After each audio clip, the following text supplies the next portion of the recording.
Ready? Go ahead.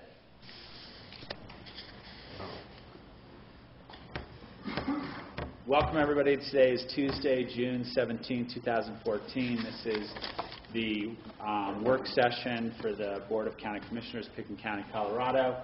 We are joined today with the Open Space and Trails board members for a meeting, a joint meeting, kind of a little annual retreat report on what's going on, and Dale Will is here to present kind of the updates on things to start with. Thanks, Rob. And we're halfway through our 24th year of Open Space and Trails in Pickens County. We did want to start the joint meeting with a report to you of our retreat. I was fortunate to also attend the Commissioners' Retreat, or part of it. And there were some common themes with both those retreats surrounding the recently completed Pickens County Public Survey. We started with a presentation from John Peacock on that, and we were quite pleased to see that the public liked what they're seeing from Open Space and Trails. There's a nice example of it up on the screen, and in a little while we'll turn this over to Gary and Lindsay to talk about our projects that we're working on the ground this year. But some summary facts from the results from the survey are that 88% of the people reported they're either satisfied or very satisfied with parks, trails, and open spaces provided by Pickens County. We like that. And 75% indicated that they receive either some benefit, that's 26%, or great benefit, 49%, from the open space and trails portion of their property tax dollar. Again, that's a nice number for us to see coming back, and that 75%, coincidentally, is pretty close to the voter approval the last time that our tax was extended. So we seem to be tracking that well. Once we kind of finished looking at some of those numbers in our retreat, then we got into a discussion about what our challenges are going forward and what's the sustainability of the open space program. And the first point that everyone understands is that our fund has been authorized for limited terms, and the current fund is set to expire in 2020. So we're starting to think more carefully about that, and wondering when would be the appropriate year to go back. We went in 06 instead of waiting until 2010, and there has been some discussion that this reauthorization might want to happen in 2016, although, of course, that's ultimately a decision by the Board of County Commissioners on referring the thing onto the ballot. A second point, though, about our sustainability is that all our success, as depicted in these charts in the memo, our growth in our trail mileage and our growth in our protected acreage, has caused a similar growth in the percentage of our fund that is going now to the stewardship, or we call maintenance, of the assets that we have. And back in 1999, I arrived just in time to work on the 99 campaign, and one of the things we did at that time, the maintenance portion of the fund had been pegged at 20% with an ability to climb up 10% from there. And at that point in our history, we were so focused on acquisitions and we had so little maintenance going on, we were accumulating a big surplus. And in the 99 election, we dialed that number back to 15%, actually 5% with the ability to climb to 15. Sorry, Tom. And now what we're seeing, I want everyone to see on this chart, is that we have hit the maximum that the charter allows us to allocate to stewardship and we really can't grow that part of the program anymore without a charter amendment through 2020. Now, nobody thinks that we're done acquiring lands, and certainly the public survey results indicate that the public wants to see more of this kind of thing happen. So we think that it's important to begin to remind people and to think of ways to communicate that the maintenance side, or the stewardship side, is a little more elegant term, is something that's going to need to keep pace and is going to need to be addressed in the next election. At our retreat, we were fortunate to be joined by some staff from Larimer County Open Space, and they have just completed a pretty impressive study. I give you the link online, www.larimer.org, Our Lands, Our Future study. But I chose one element out of the study to put in your packet, which is this chart that shows you, if you assume that your total funding is going to remain constant, as your acquisitions proceed, your maintenance requirements are going to climb, and at some point those two lines are going to cross.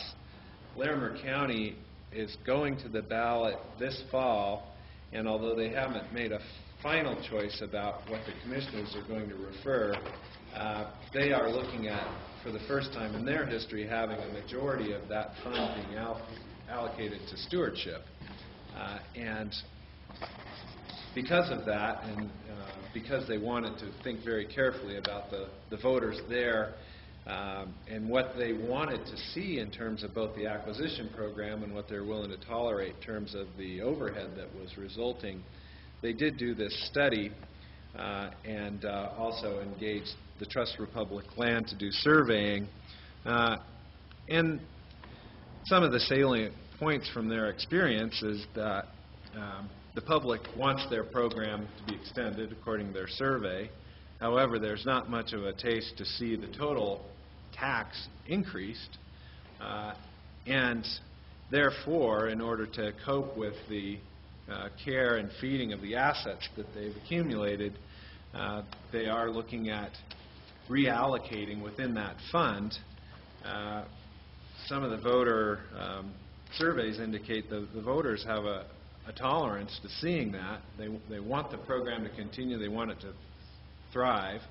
And if the voters thought you could keep acquiring things and not grow the maintenance side, they'd probably want that too, but it's simply not the way it works. So their surveys have indicated a tolerance to see that shift over time.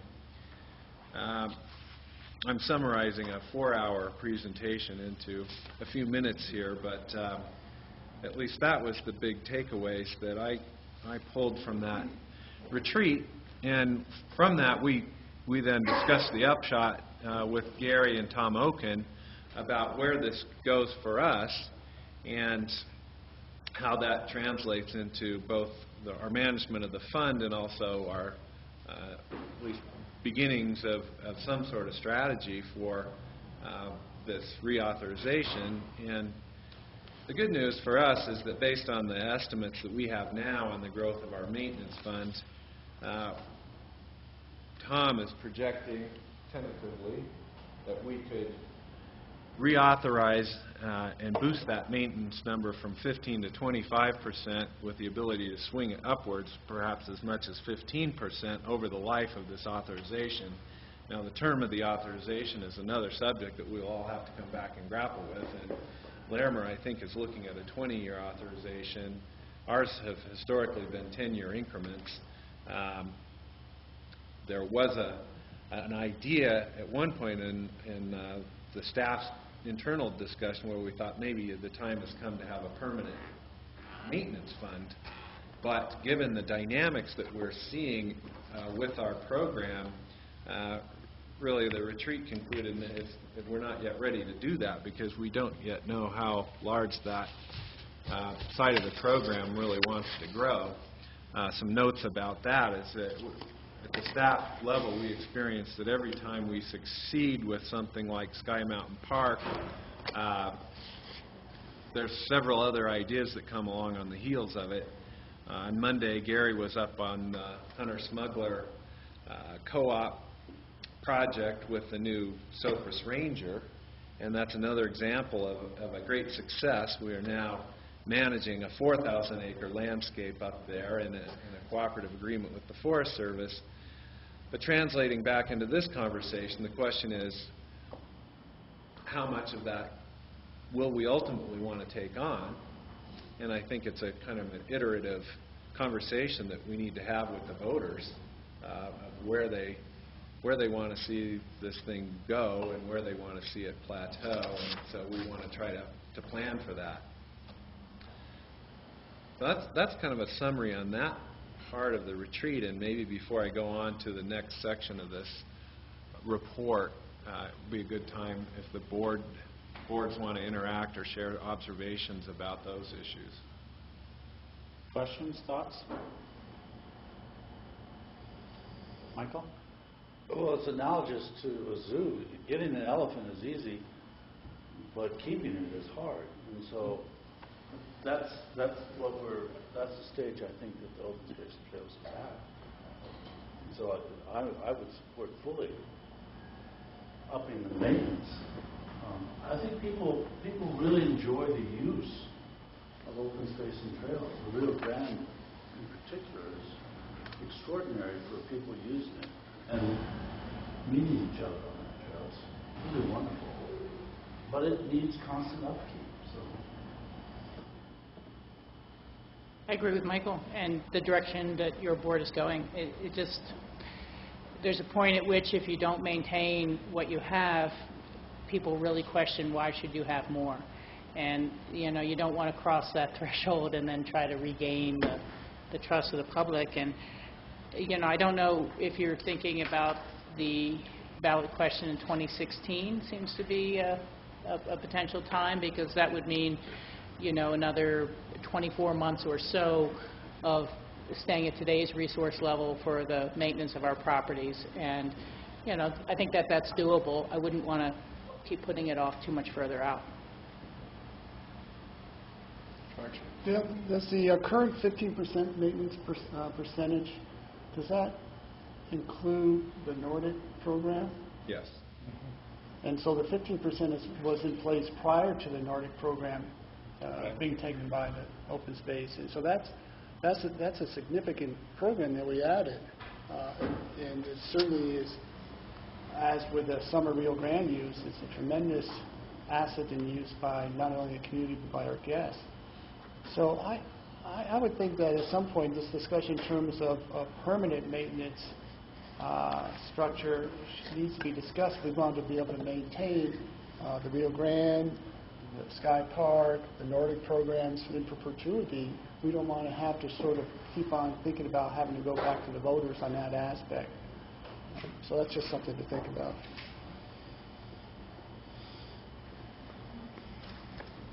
Okay. Yeah. Well, so stay tuned on the fund and the reauthorization. The next part of our retreat was flopped over into our subsequent meeting and got a little bit delayed that way, but it's focusing on the fact that next year is our 25th anniversary, and there's been a lot of thinking about what actions might be appropriate for us to take to really mark that anniversary and give an accounting of what's been accomplished and shine some light on where we want to go in the future. And one of the first concepts that's really taken root in our discussions is a notion that some other open space programs at counties on the Front Range have utilized, but to create a Friends of Open Space committee that could do several things that for some of the celebratory things that we might want to consider and yet not let those things overwhelm the business of the board or the staff, to have a side committee kind of think about that anniversary. A committee like that could also meet once or twice a year and provide some kind of peer review. We've got a nice roster of former open space trustees and other people in the community that care deeply about the program that don't otherwise have a vehicle for giving their advice and thoughts to us. And these friends groups in other counties have also been a conduit for private fundraising, and with limited success, but there are those that might want to donate for a project that would prefer to make that donation to a nonprofit versus a government agency. And then finally, this group could become the kind of nascent committee that inevitably is required for a campaign, since once a question has been referred, it becomes problematic for the actual campaigning, the promotion of the voting and that sort of thing to happen from within the board or the county. So those are kind of an overview of what this group might do. And maybe before we go deeper into that list, that's something that the Open Space Board might want to add to. I'd love to have some conversation about the idea here in the middle of, I think it's page 5 of the joint meeting packet. There's been, in addition to the bullets that Dale has in the memo, there's been discussion for years about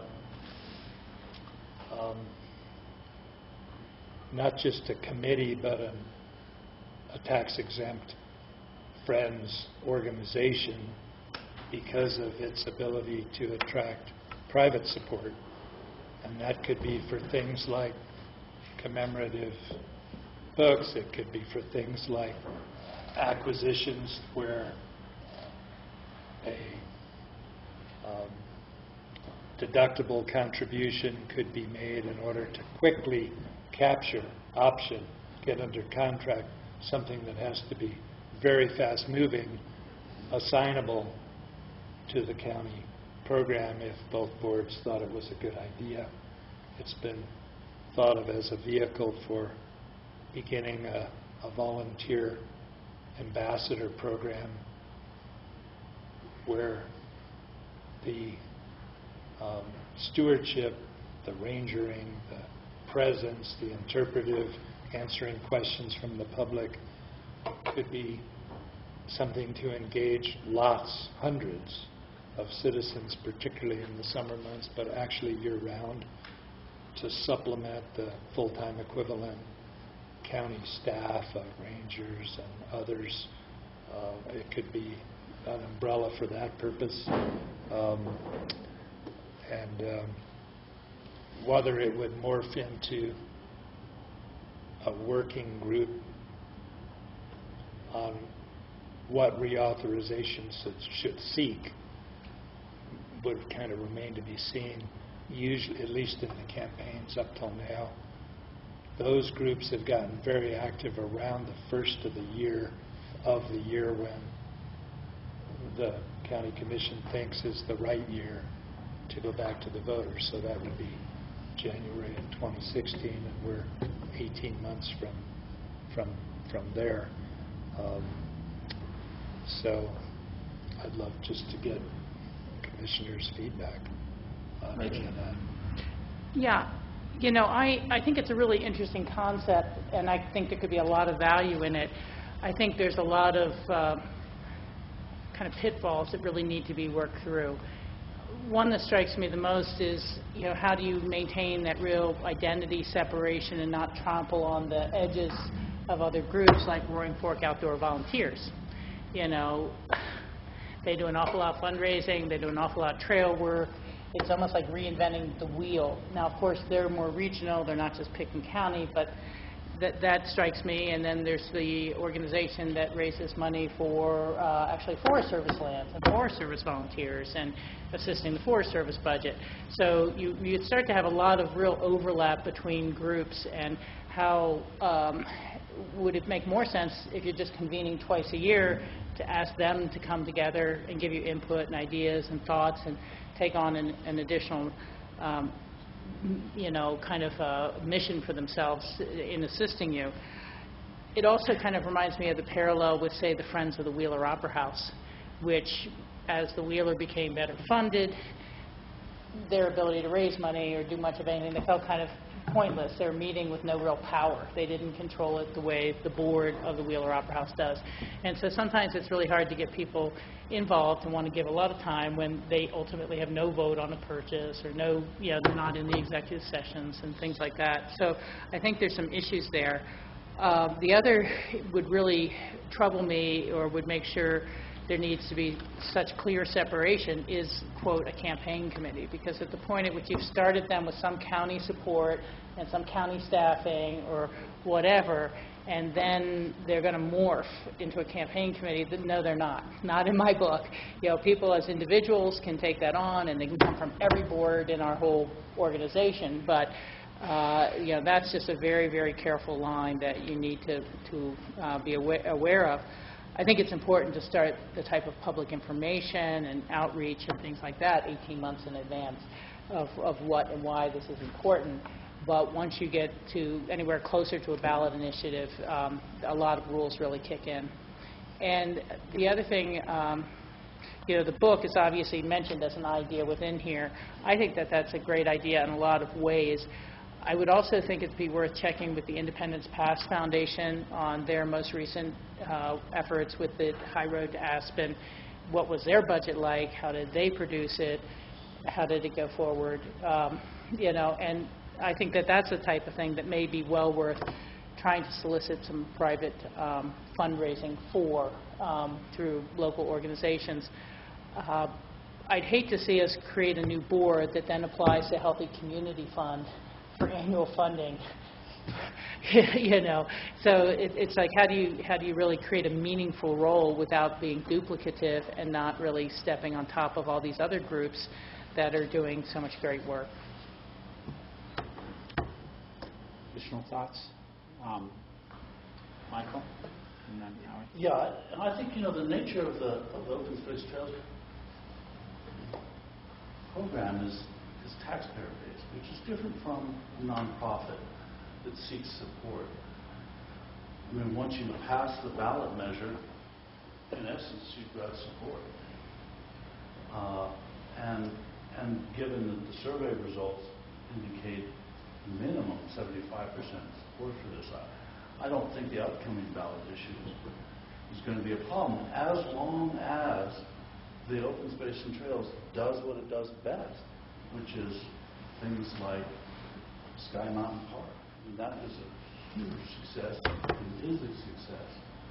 And I think that the board needs to stick with what it's good at, which is acquisition, maintenance, and brainstorming about how to make this community better. What we heard at our retreat from Alan Fletcher was that a music concert takes up 3 hours in a day, and they're really selling the rest of the community and activities in the rest of the community for the remaining waking hours of the visitors. And a large part of that is open space and trails. They can go out on an expedition for a few hours and enjoy themselves in essentially a free environment, a taxpayer-supported environment. So I think the open space and trails, my view is, stick with what you're good at. Don't expand beyond those parameters. Analyze what you're good at. Analyze your successes. Stay with those. And the community will support you entirely. That books and that kind of thing are just not necessary. Your book is your portfolio of trails. Your book is your assets. Your book is what you've done for the past 25 years. And that's what you need to stick with and maintain. I just think that joining the book publishing is out of your range. So, and in terms of volunteer members, John, I'm talking to John Armstrong, is your job difficult? Is my job difficult? Yeah.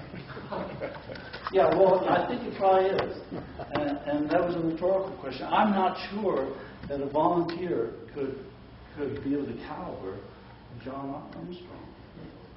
I just think our rangers are highly qualified, highly sensitive to extremely difficult problems.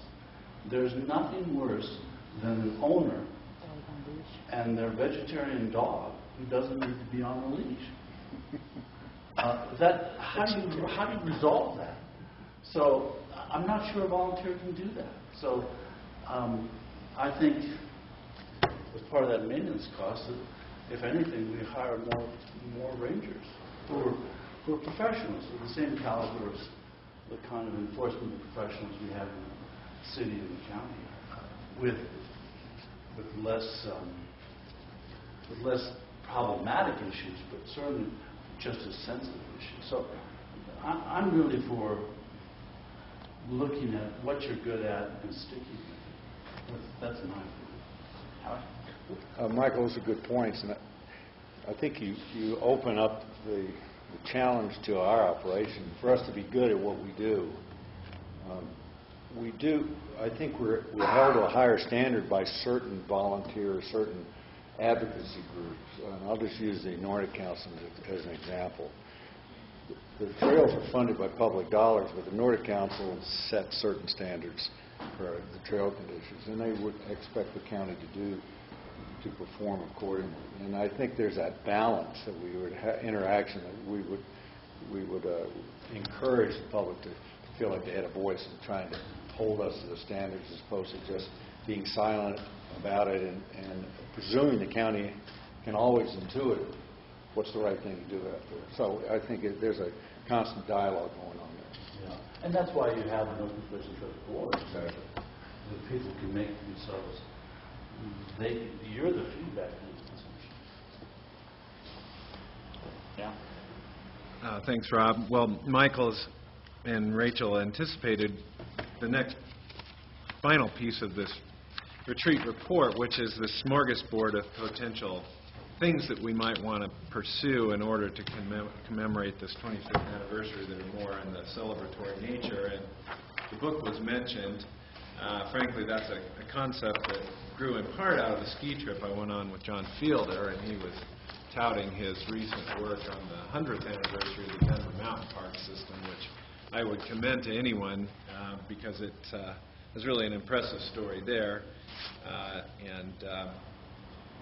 So we got to talking about that. I'm very mindful of Michael's point that it's a big project, and we certainly wouldn't want to stop doing what we're doing in order to become book publishers. But we're continuing to talk about a viable way to tell the story on the 25th anniversary or near the 25th anniversary. And there has been conversation about what a public-private partnership with some consultants, some writers and artists helping us be an appropriate thing to look at. This book was funded that way. It was funded in part by Denver Mountain Parks and in part by a myriad private donors. I've got sort of a stack of examples of books that have been done locally for land conservation purposes, and we're looking at those and kind of sort of scratching our heads. AVLT's produced a couple of books that Tim might want to describe his conversation with Martha. They've had some benefits to that organization, not in terms of fundraising, but in terms of motivating would-be conservationists to look more carefully at their property. So that's one idea. Maybe we should just go around on that concept. Can I just add one thing to what Dale was saying? For a few months following the ski day Dale had with John Fielder, we as a board and individually have just thought about things that could be in 2015 and 2016 in anticipation of reauthorization, as well as commemorating 25 years of publicly funded acquisitions. And I had a long conversation Friday with Martha about the 2 books AVLT did, but the highlight of 45 minutes on the phone with Martha was that it was really unanticipated how well received those books would be, not by the people whose stories are in them. Of course, they all got a complimentary copy and gave one to their kids or grandkids or whatever, but by conservation-minded landowners in this valley and in the Colorado River Valley who, in meetings, were left with a book or found a book in a doctor or dentist's office or accountant's office, where they are now, sitting everywhere, and contacted the land trust about conserving their land. And that was the part of my conversation that was, I thought, most meaningful about should there be, whether it's a book or something else, some sort of commemorative anniversary activity. And the staff, I think, yesterday had a really productive conversation, and the highlights that we got in our meeting were that whether it ultimately became a book, certainly our calendars, which we fund under our outreach and education mission, and is in the budget every year and are very well received, could have a different theme for a year or two than just pictures of places. They could tell a story. Certainly, the weekend edition of the newspapers with a lot of planning could be a place where photographers and authors could cover pieces of that story over the course of 18 months. There could be 10 or 12 such weekend editions over 18 months. And certainly, as this board does, the county puts an insert sometimes, I think once or twice a year, in the local paper. And that's another way you could tell a story.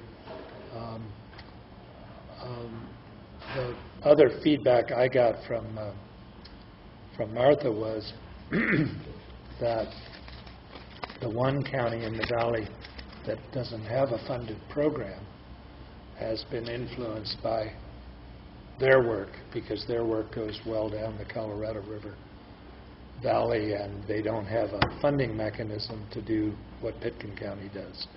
So I just mentioned that I think there are benefits to our mission of outreach and education through special occasions. And our board, I think, is not, we haven't fully baked the idea, but I think the consensus is we should do something. And Ty sent me an email because he couldn't be here, which I won't read, but the essence of the email is he thinks that the program should just get on with funding someone to coordinate, not staff, someone to coordinate putting this together so we don't take staff away from a very full plate of management plans, all the things they're doing. That was Ty's view, that we're not here to recommend, but I'm just saying we have one member who, in his email, thought that's just the way we should proceed, like we do with the calendar. Spend some funds to get the 2015-2016 educational game plan figured out and underway. So I don't think we're here to make a specific recommendation, but I'm sharing what Ty wrote me. George and then Rachel. 25 years actually have gone by fairly quickly. It's a short period of time when you think about it. And since I've been on the board, it seems like the acquisitions have gone up exponentially. And I suspect that maybe for the next 15 years there will be still another big jump. So I think it may be premature for a book. Maybe that's something more for the 50th year anniversary, which isn't that far away.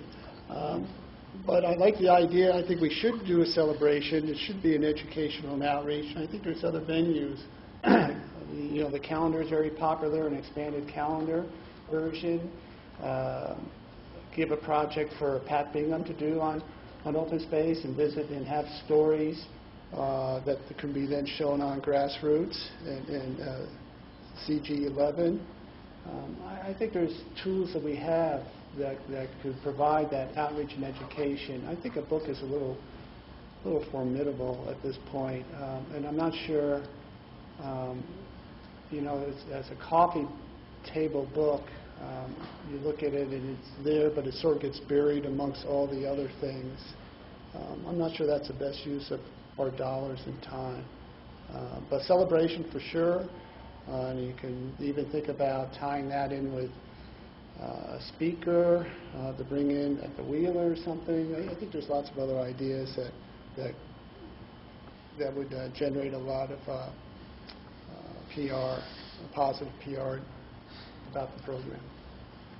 Rachel? Yeah, I guess I'd have a different take on it than others I'm hearing. I guess I've been around long enough to know how quickly history gets lost on some of these really complicated things that, whether it's the entrance to Aspen or the affordable housing program, 10 years later you have someone new to the community explaining it to you, and it's totally different than the premise of why it started and what it started and how it happened. And I think of it as something that really would be a matter of a great number of partnerships. But we have so many joint parcels that we've acquired with the city of Aspen. And whether it's 5 Star or Sky Mountain that we've acquired with Snowmass Village. And, it might well be something that the Aspen Historical Society would want to play a small role in because of the agricultural ranches that we've been able to preserve. And maybe some grants available from the state historical office under the same guidelines. I don't know. AVLT a little bit towards the joint parcels that we manage and work with together. I think those things could put together an active partnership so that the Open Space and Trails program wasn't responsible for a $50,000 nut, but that, we don't lose this history.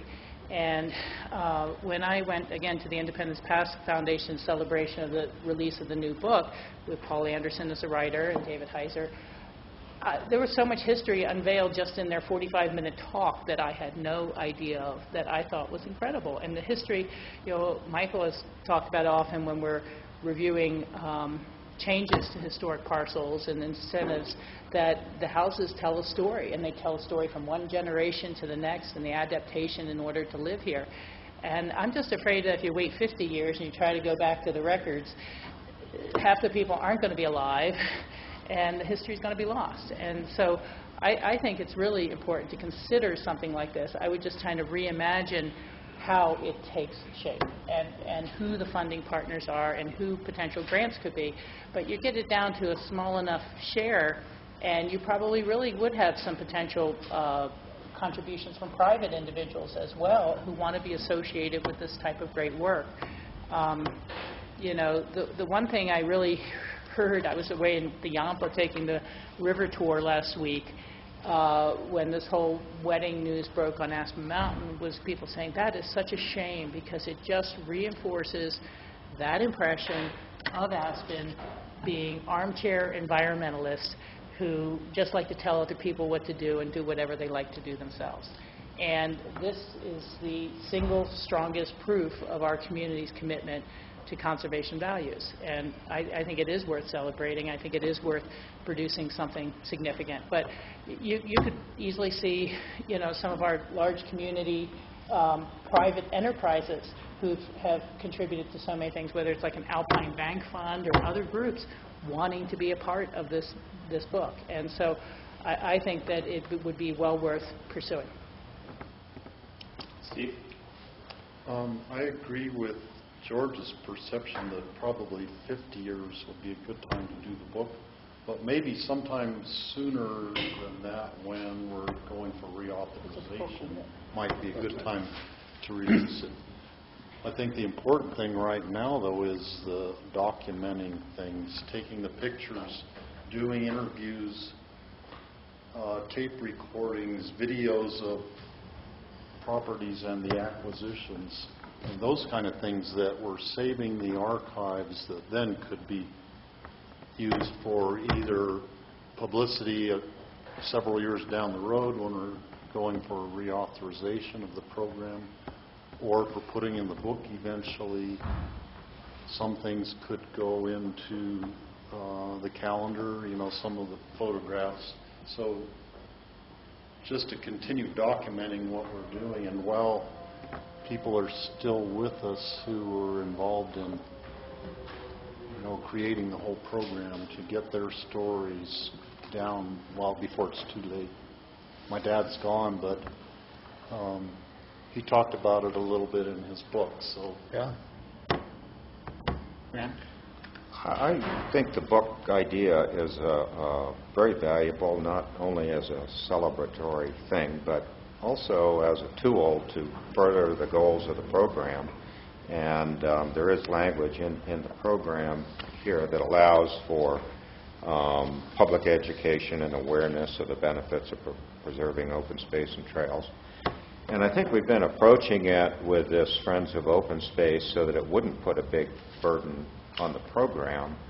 And I think a book and these other ideas could be used, again, as a tool to further the goals of the program. And I think something tangible that you can hold in your hand and that is history and that you can give to someone who's a potential donor.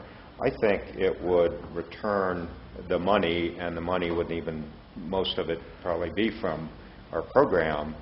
I think it could be of great benefit to the goals that we're all sharing.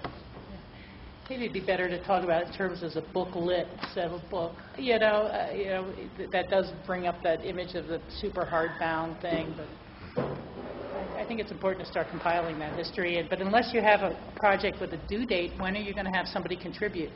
I'll contribute to help you record these, but maybe they're not going to do anything with it till 2035. It just gets really hard to get people together unless it's got a timeline. Michael? Yeah, I mean, what's the thing that everybody carries around with them? It seems to me that it's a smartphone.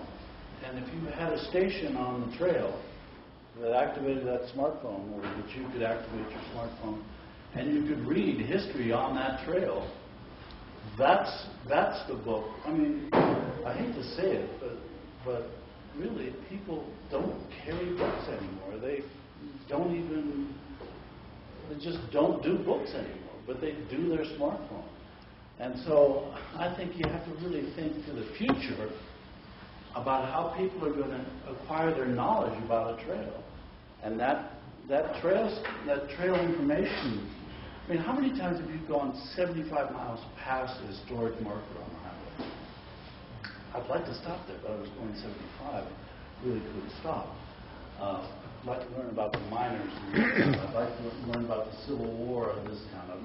But if you're on that trail and you have your smartphone and it beeps when you go by a historical station, and you can stand in the same spot where the photograph that shows up on your phone is, and you can turn to the north and see that view and hear a story about it, that's valuable.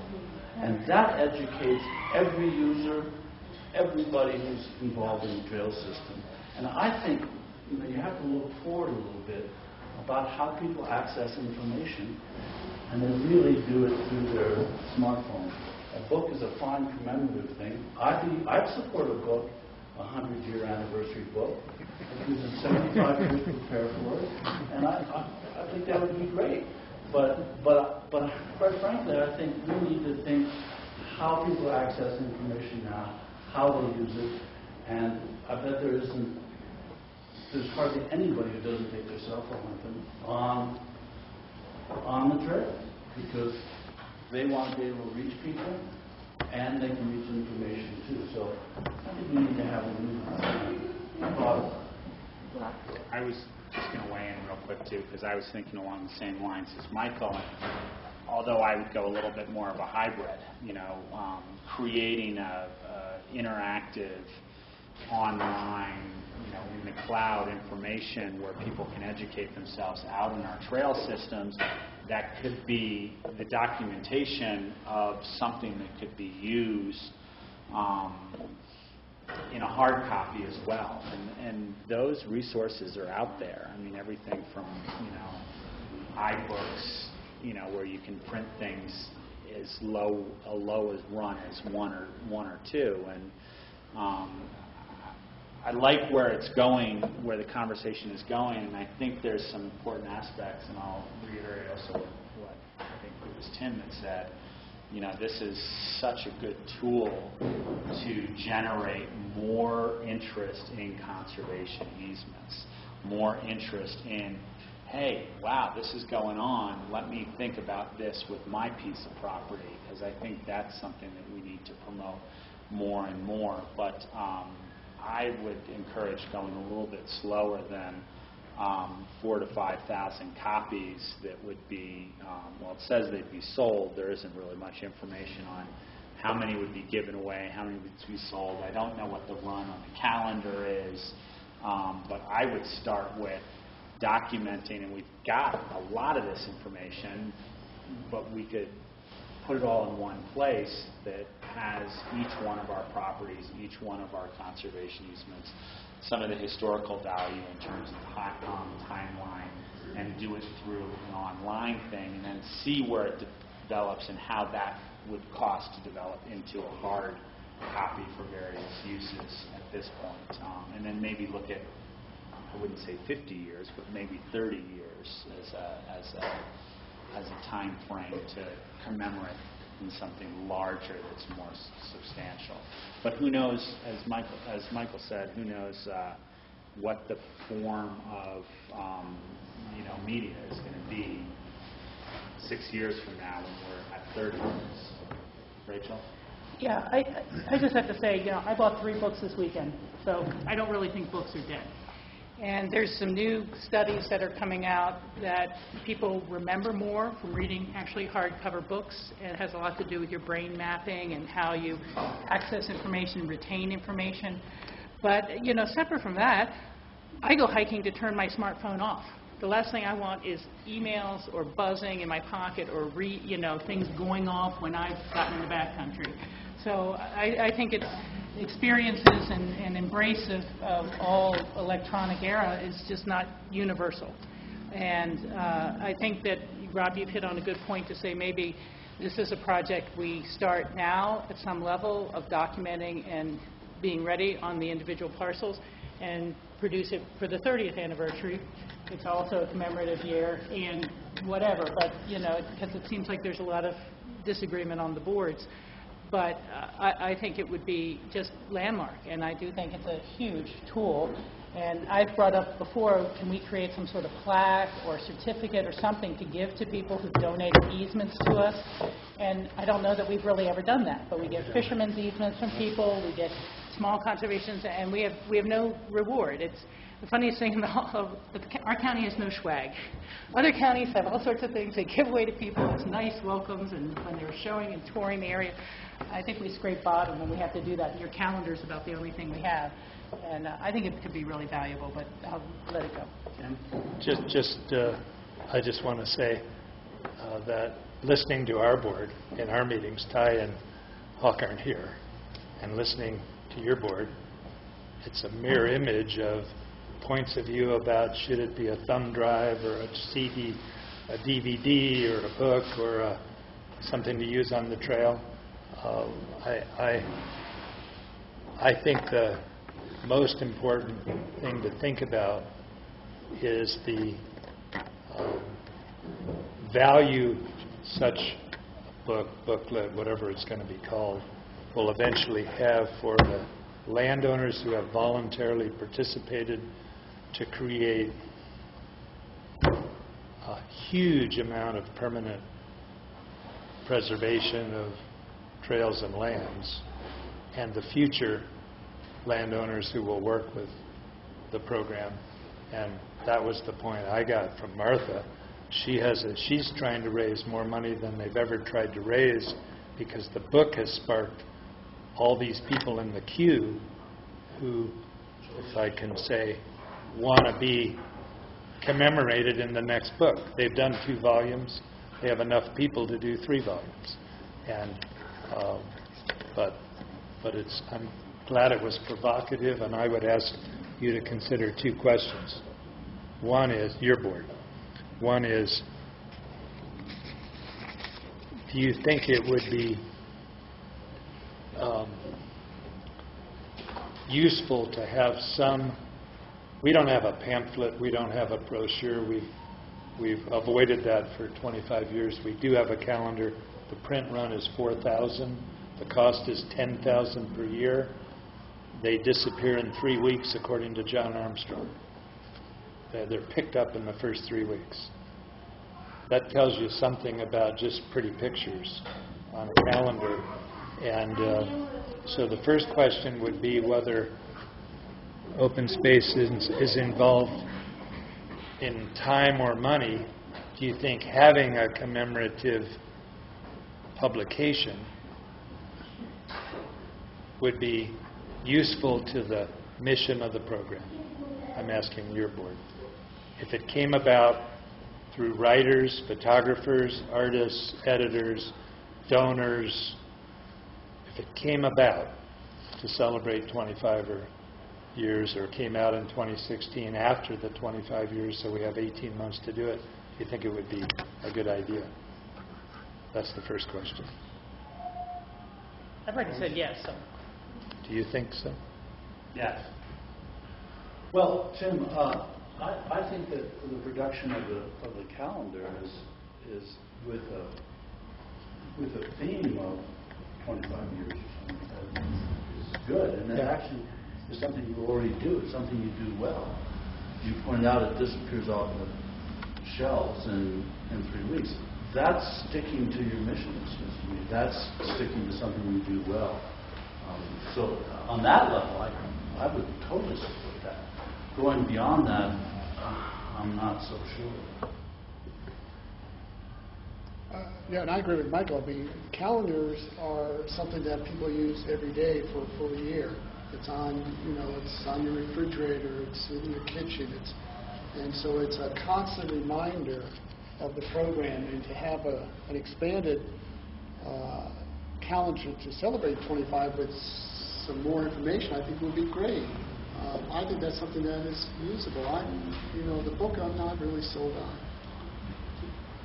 Maybe you could go to an 18-month calendar so you could get more properties in it and publish less often and more. Well, it could have more information. Yeah. I mean, it could have a theme. Right now, each of them is basically featuring great photographs with a caption, one-line caption. It could be more of a storytelling calendar, right? Yeah. Well, I realize I don't get to vote, but just to chime in a little bit, I'm more of the Rachel school on this, and one of the things I think that we have a gap in is that we have lately become pretty skillful at presenting the history of places when we do the management plans, and most recently the Rio Grande Gorge plan, the Roaring Fork Gorge plan. The history section of that plan generated a lot of enthusiasm, and actually caused us to go out and find history that we wouldn't have done otherwise. But we don't have any central clearinghouse where we could bring that caliber of information into a single place. We did discuss at the staff level, well, what are alternative ways to do that, to kind of capture it and make it accessible to the public, short of the challenge of doing a book. An idea that came up with as a series of feature stories that we could coordinate, and that series of stories could then form the basis of something.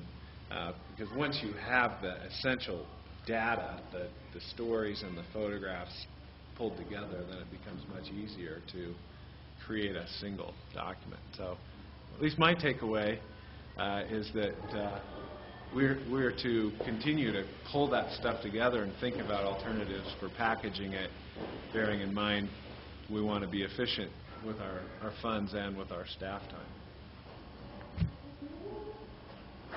Sound like a good direction for staff at this point, and I'd say continue giving us feedback in the next joint meeting.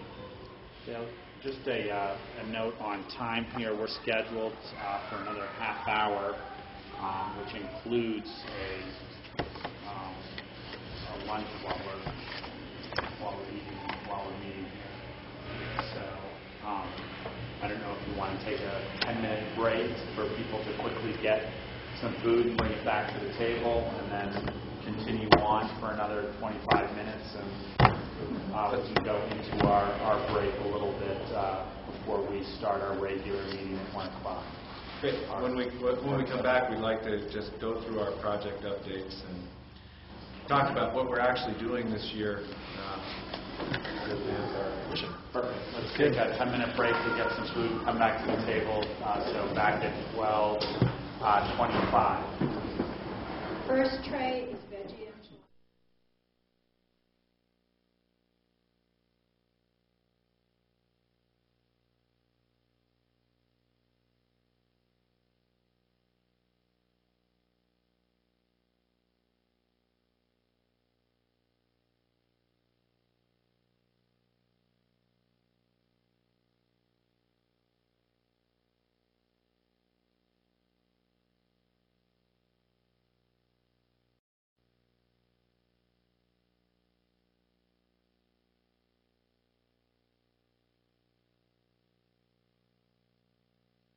June 17th here, joint meeting with Open Space and Trails and the BOCC.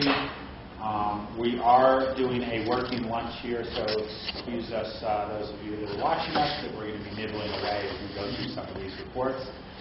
And Gary and Lindsay are going to give us an update on the projects that are going on. Yeah, thanks. We, from prior session talking about past history to now talking about future history, we just wanted to give you a quick overview of where we're at. When we talked in March, we talked about all these different projects, and now I want to give you kind of an update of where we are with all of them. We put this cool little shot. This is from the new airline trail on Sky Mountain Park, and we just put that on the top of the page. Janet took this shot, and it's just a great one, and we're shocked to see how many people are using that property. Since I'm talking about Sky, I'll skip around and I'll just go quickly to it.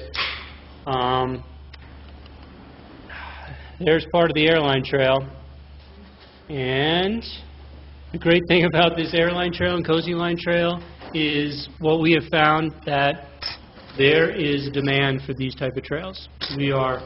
We were kind of blown away about the amount of use once Sky Mountain Park opened up, of how Cozy Line from the Brush Creek side and the airline from the Aspen, the airport side, really took off. I got some use numbers, and it kind of confirms it. We're averaging about 110 people a day on the airline trail.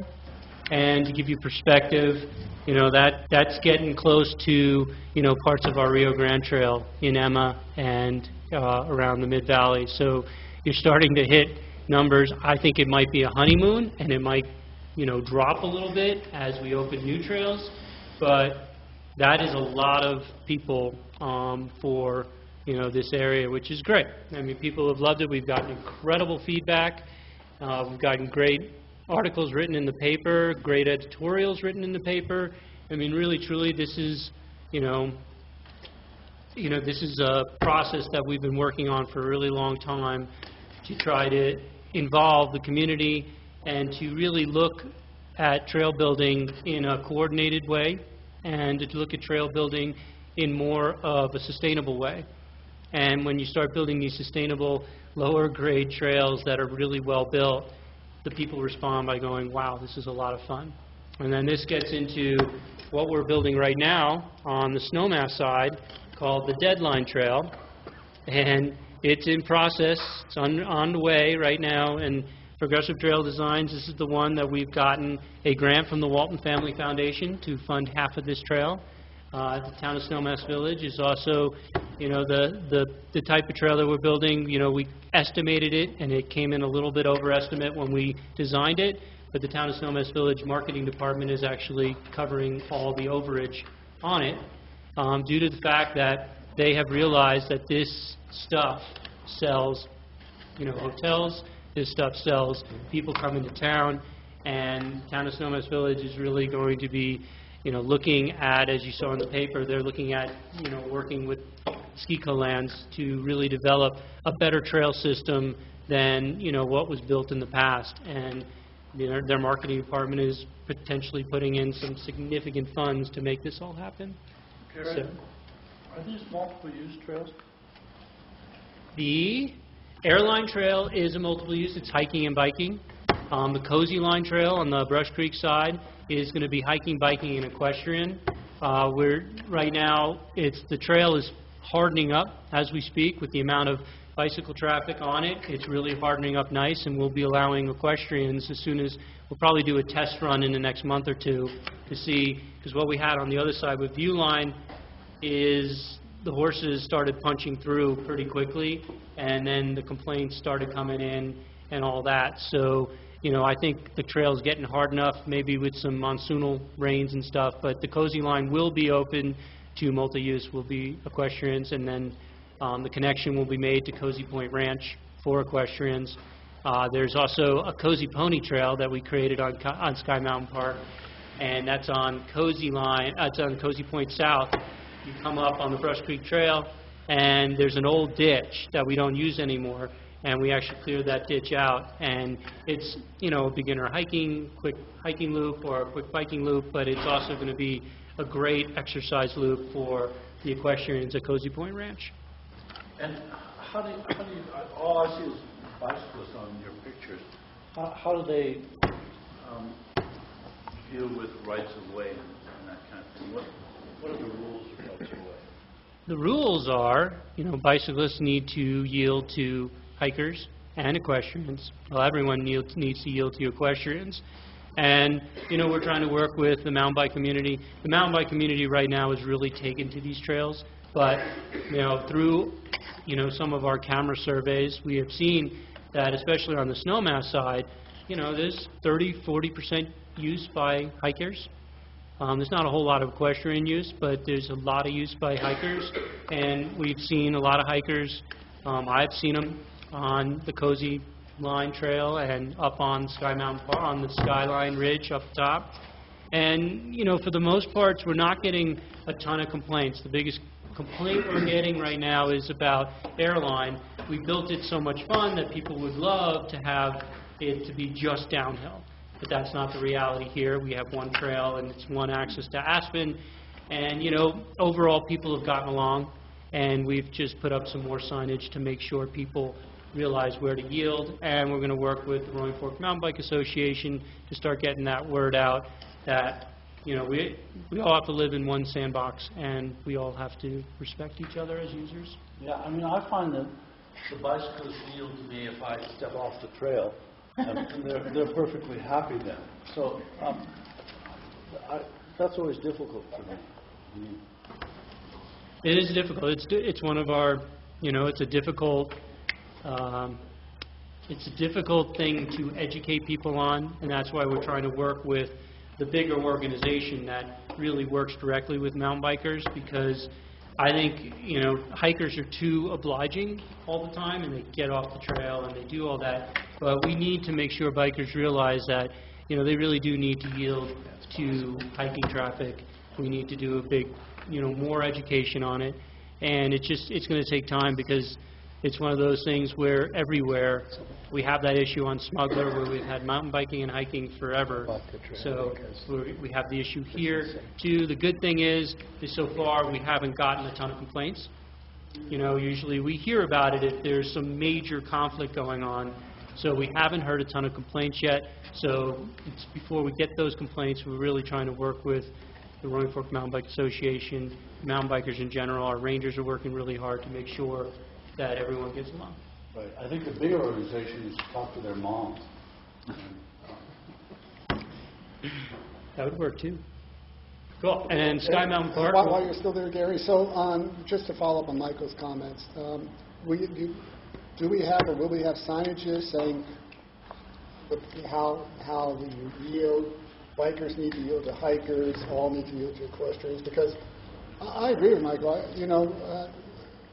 People bicyclists are starting to view this as their own downhill course, and for their own adrenaline, they want to go see how as fast as they can go.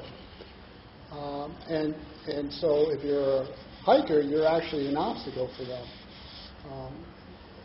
So somehow we need to get that message across, and that it's not a race course.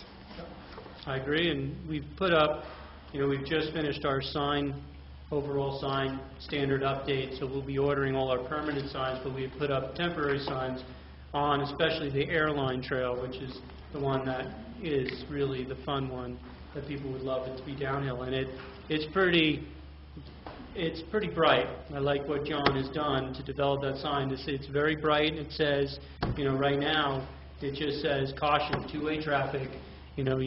Downhill users must yield to uphill users and control their speed. And so you can't miss the sign right now. And then once we get our permanent signs in, they'll be all over the place, and they will be up there telling people how you have to yield to all other users. And and it's really one of those user education things, and it's beyond signage. It's really working with the biking community overall to get people to understand that they do need to yield. And this is not Valhalla on Snowmass. This is Sky Mountain Park, and this is just like Smuggler Mountain or anywhere else that it is you just have to learn that you yield. So. And then on Sky Mountain Park also, we are in the process of designing in about a 100-acre wildlife mitigation project and a wildlife habitat improvement project. So that will be a shrub oak mastication unit where we basically reset the clock on the scrub oaks. We have found some really good areas of very decadent oak. We'll be putting in permanent transects to monitor the success over time. And we'll be developing it so it just doesn't look like one big blob, and so it can look like more natural patch cuts that, if a fire did come in, it would look more spotty and not just one big, huge clear cut. We'll be getting a lot more information once we get those developed. We'll be putting a lot more educational material out there, get the newspapers involved, because we want to get people to understand what we're doing. We've done a very good job on Smuggler. We did that one last year, right behind people's backyards, and we got very little complaints. So, this is one of those big things with Sky Mountain Park where our cameras are showing that we have incredible amount of wildlife use in the winter. And, our cameras also show that, our resident deer population is still there in the summer. And so right now, we want to continue that. And the way to continue that is to provide better habitat and a diversity of habitat. So we're working with our wildlife biologist consultants and our vegetation consultants to get that going. But that is something you'll hear about this summer. I want to make sure you guys are aware, and we'll do a lot of education on it because it's going to be visible. We're not going to make it a completely in-your-face project, but there's no way of hiding 100 acres of cutting. But we need to do it big enough so we don't create the ice cream parlor for the elk coming back in going, ooh, I got 5 acres of this beauty, lush, lovely stuff, and they may hammer it. So that's going to be a fun thing. Gary, we got about 8 minutes left, just so you know where we are with time. Okay. Glacier. This has been a really cool. We're with the steering committee right now developing the open space management plan for Glacier. Lindsay and Paul have been incredible components of this process, and to try to help, kind of set the future of what we're going to do with the 2 open spaces that were purchased in the last 2 years. And so we've gotten great attendance from the local community that help us do this management planning process. We probably have about 2 more meetings to go. Here's Paul in the picture working with the ag community. We're getting really good interest overall. And one of the things in the Glacier plan that we're going to start rolling out that people wanted to hear about was our overall ag policy. And I just want to give Paul a couple minutes to just talk about our agriculture lease bid process, because this is going to be a big change for Pickens County Open Space and Trails on all of our properties. And so, we're looking forward to this, and I'll leave it to Paul. Yeah, and you got to get real close to that mic to Yeah, so the lease bid process, one of the reasons why it came about is with the purchase of Red Ridge and the Glacier ranches, it more than doubled our agricultural land, and it's going to add several potential leasable areas. So we're trying to provide a step-by-step way for folks to understand how they're going to be able to lease these properties, and it's going to be transparent. The way that we're going to do this is we've come out with a few evaluation criteria which we borrowed heavily from Boulder County Open Space. So through this, we'll ask all of the potential lessees to go through the questions, and hopefully we'll find the best steward of our properties. And working with Glacier, it looks like we'll have we'll have a wide array of agricultural uses that potentially could occur on that property. So we're really looking forward to figuring out who is going to be the best person for this. And we're also going to up our game in our oversight and management of these pieces. We're going to require better record keeping, amounts of fertilizer, water usage, any changes to the agricultural pieces, so we can better monitor that as well. Yeah, we'll see what happens. Paul, Yeah. are you going to monitor herbicides and pesticides? Yeah, that's one of the things that we're going to keep track of. In our list of criteria, you can see that we have looks like it might be down here. We're asking about what kind of operation they're going to be pursuing, and if it's an organic operation, we need to keep track of what's happening next door and what's happening before, so we can see if that's going to be possible and what kinds of things we're going to have to take care of to ensure that's continued use. So, yes. Rachel? Well, to follow up on Michael, I think we really should try to avoid the pesticides, like prohibit the pesticides that they're now saying are really causing that bee colony decline.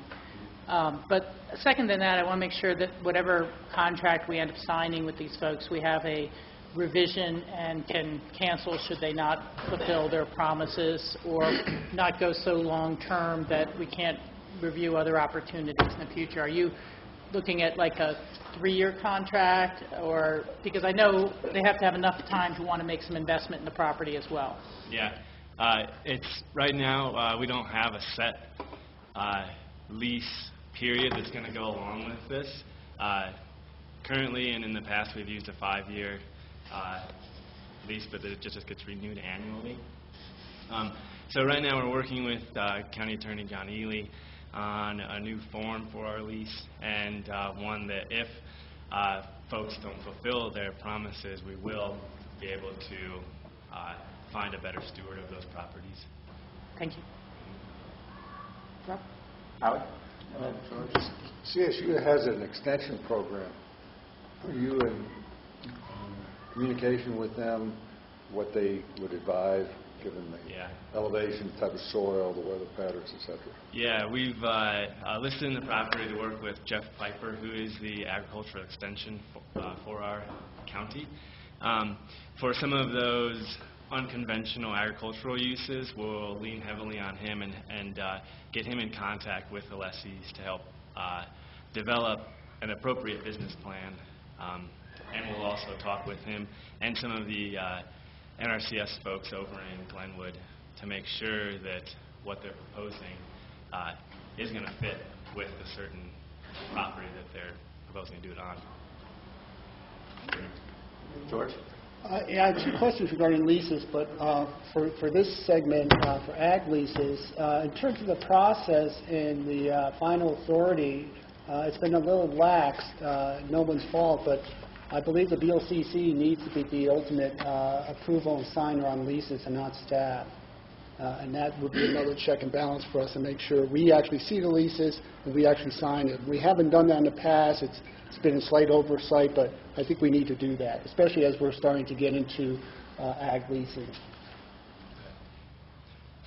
up one last. Yeah, Rachel? You know, and you guys are managing so much. I hate to keep throwing things out that you may very well have looked at, but have we looked in a long-term plan about how we might make some water efficiency savings of the ag water to return to the streams? Now, we all know Senate Bill 23 didn't make it through this time, unfortunately. Actually, it made it through, but the governor vetoed it.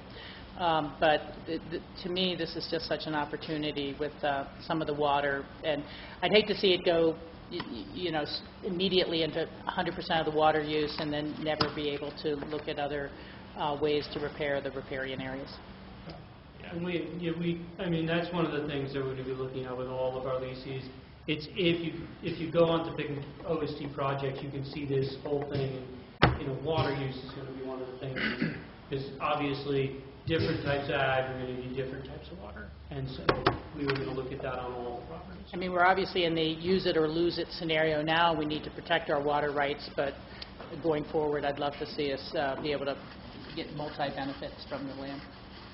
Graham? I think we're going to have to maintain a lot of flexibility in these leases. There's someone who wants to grow fruit trees, and obviously you can't do that in 3-5 years. So, and there are other people who want to do innovative soil building on some of the poor portions of the land. So I think there's going to have to be a lot of flexibility. I think another thing that was pretty exciting in the last meeting was the concept of a bunch of different users getting together and renting, leasing the property as a group so that they can, you know, put goats on something one year and then move it to some kind of crops. I think we're going to have to show a lot of flexibility and not expect a whole lot of money in terms of lease to get this thing going. Okay, we've got just a minute or two here. I don't know how much more you want to... We'll just give you the big projects. You will see some pretty large scale differences going on. So just want to give you a heads up where those are out on the Roaring Fork Gorge. So for the action plan for the gorge this summer, two big construction projects are the Stein Bridge repairs and then the Rio Grande Trail. And so right now, the RFP for the Rio Grande Trail Phase 1 is out.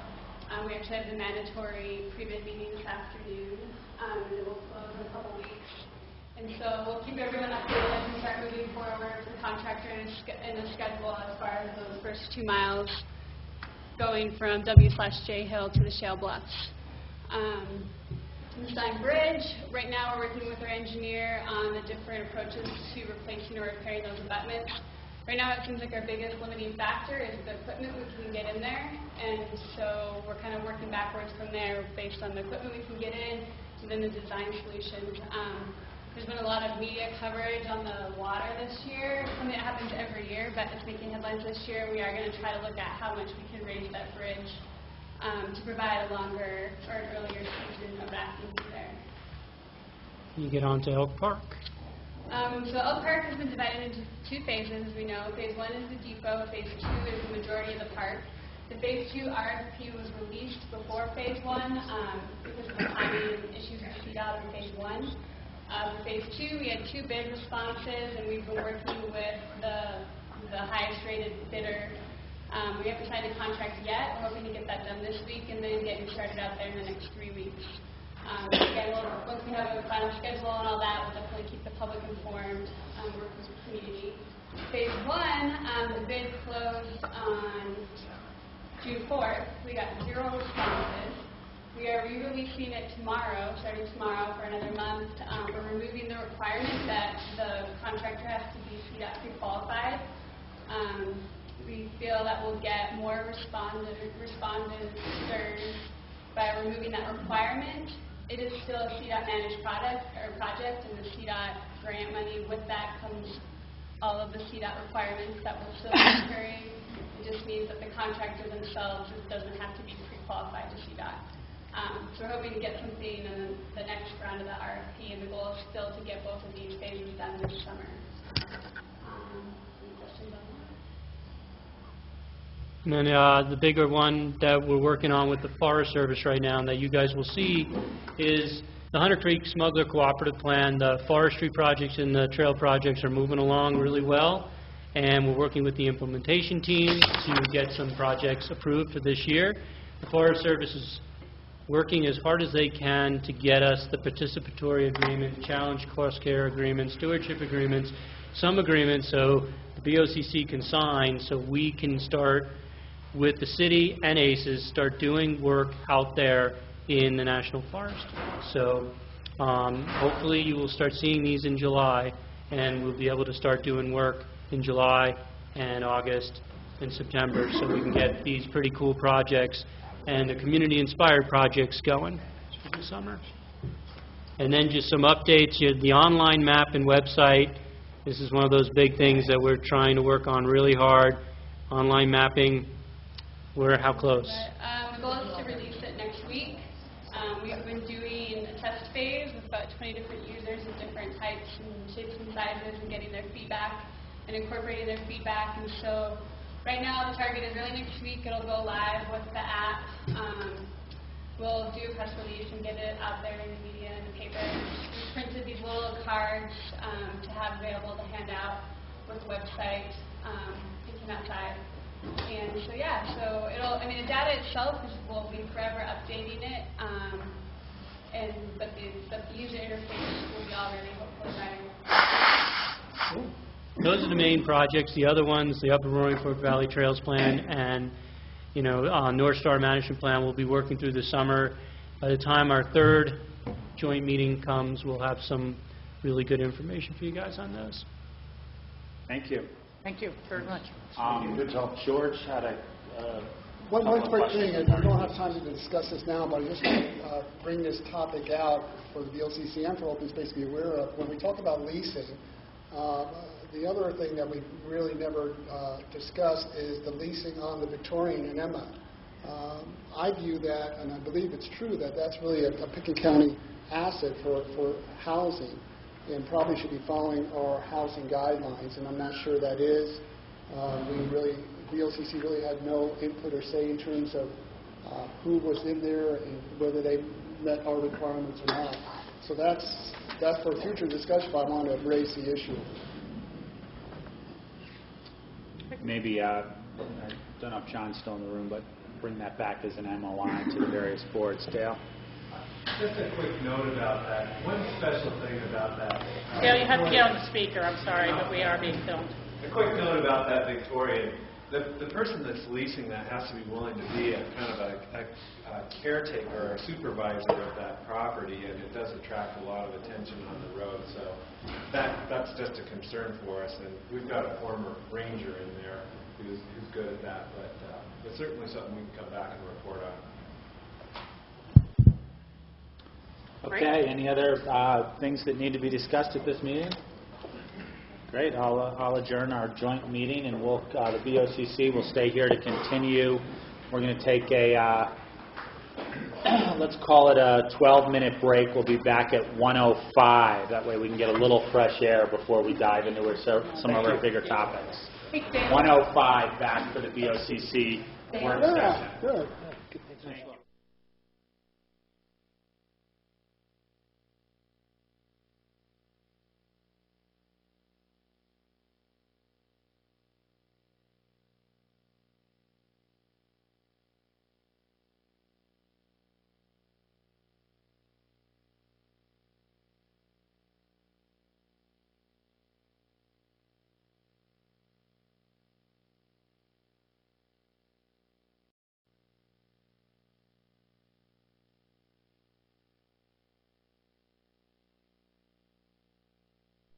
Okay, welcome everybody. We're back. Today is June 17, 2014. This is the work session for the Board of County Commissioners, Pickens County, Colorado. We just got out of a good meeting with Open Space and Trails, and we're moving into our afternoon agenda, starting with a discussion regarding the potential of an emergency ordinance amending Title 8 of the Land Use Code for a applying to temporary commercial uses and special events. And Cindy Hubin and Mike Kramer are here to discuss this issue. Okay, thank you. Mike Kramer with Pickens County Planning Staff, and we prepared an agenda item summary for the board to initiate some land use code amendments to close a loophole in our land use code for essentially private gatherings. And the way we structured this memo is kind of two-part. One is that the agenda item summary is a document we put together to outline some potential land use code changes, and what we're looking for from the BOCC is direction, consideration, deliberation on how the land use code could potentially be amended in the future. And then in addition to that, we've also prepared an emergency ordinance, and that's an ordinance that we heard the board consider, they wanted staff to consider and prepare as a draft, and that also will be discussed as part of this memo then too. But the way I wanted to break it up was that we talk about some alternatives that staff has contemplated and we would like some board consideration and direction on. And then I'd like to go into some reasons of why we're preparing these and the issue statement for this, and then actually outline some of the ideas that we have. And the way this is going to be applied is that this agenda item summary that we have today is also prior to a P&Z meeting that we have, Planning and Zoning Commission meeting we have tonight, where essentially the Planning and Zoning Commission has the same memo that staff has prepared for the board.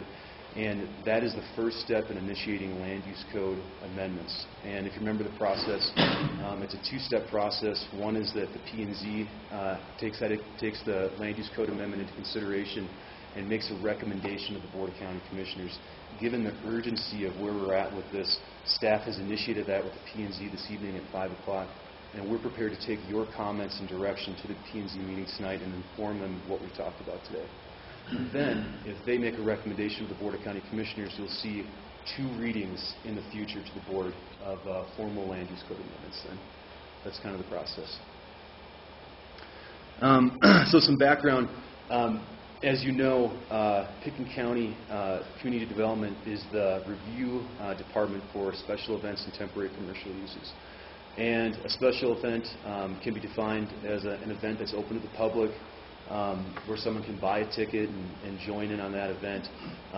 It's not typically consistent with that zone district. It can be commercial in nature. And we permit and approve temporary commercial use permits. And they go as small as some nonprofit organizations that apply for permits all the way up to the X Games and the Pro Cycling Challenge that have huge valley-wide impacts. And as you know, those are large, major special events that the board, we refer to the Board of County Commissioners and you make decisions on. In addition to that, we also have temporary commercial uses, and what that is that it's a use in a zone district that isn't customarily approved or is actually prohibited in that zone district. So, for example, in the rural area of Pickens County, it's zoned for agricultural and residential. Sometimes we will have a temporary commercial use permit for a temporary commercial activity. And we can permit that for a day or 2 days, and we will issue a temporary commercial use permit for that. The reason this is coming up is that we're a little bit at a crossroads, for lack of a better word, and we issue a lot of temporary commercial, well, special event and some temporary commercial use permits. But what we're experiencing, as you all know, is a loophole in our land use code. And the way a temporary commercial use permit is defined is that it's commercial in nature, meaning there's an exchange of money from a landowner and the person putting on the event or the activity.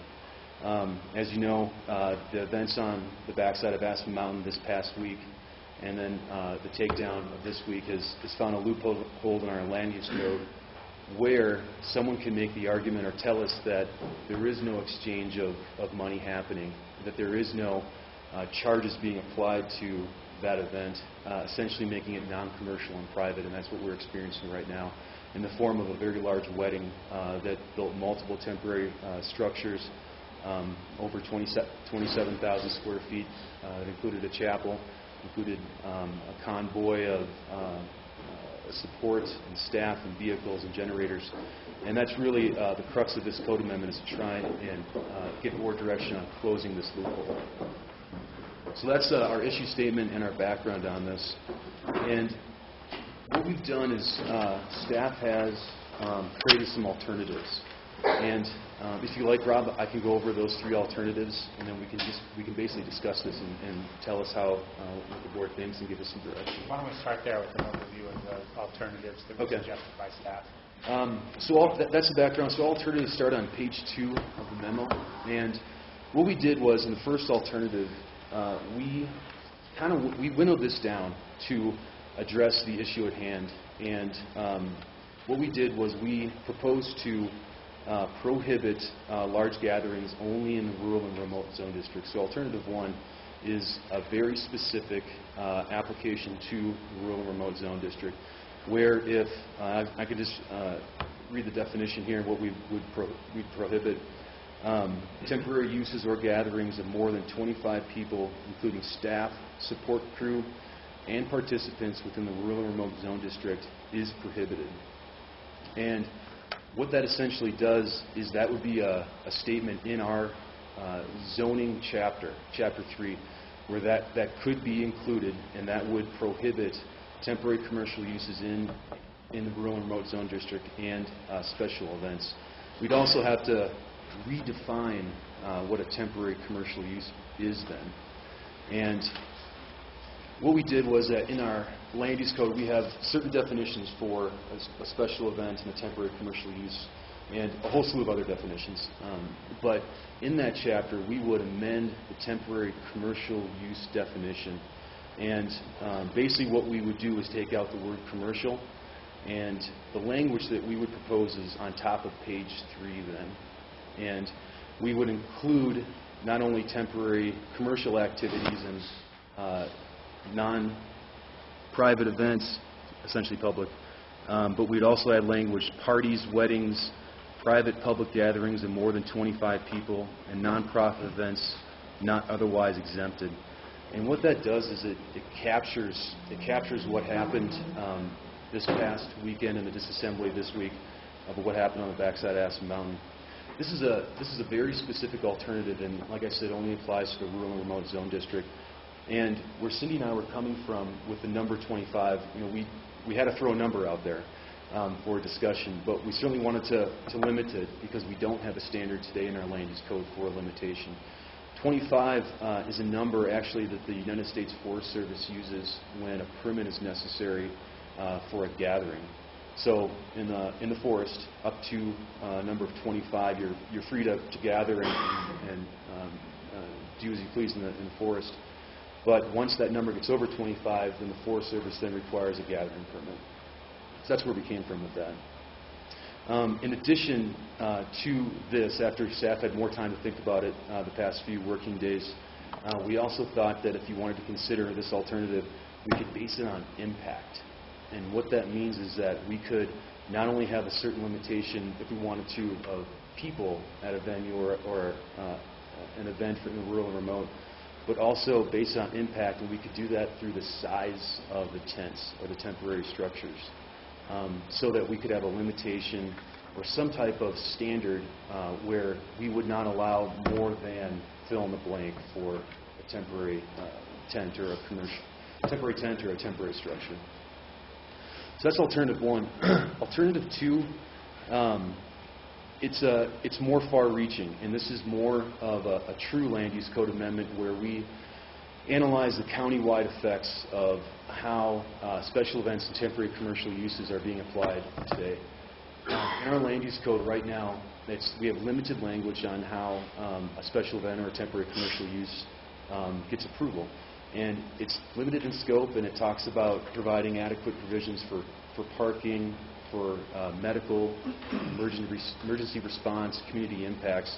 And it's really great in a way because we get to tailor our review process to how each special event is applied for.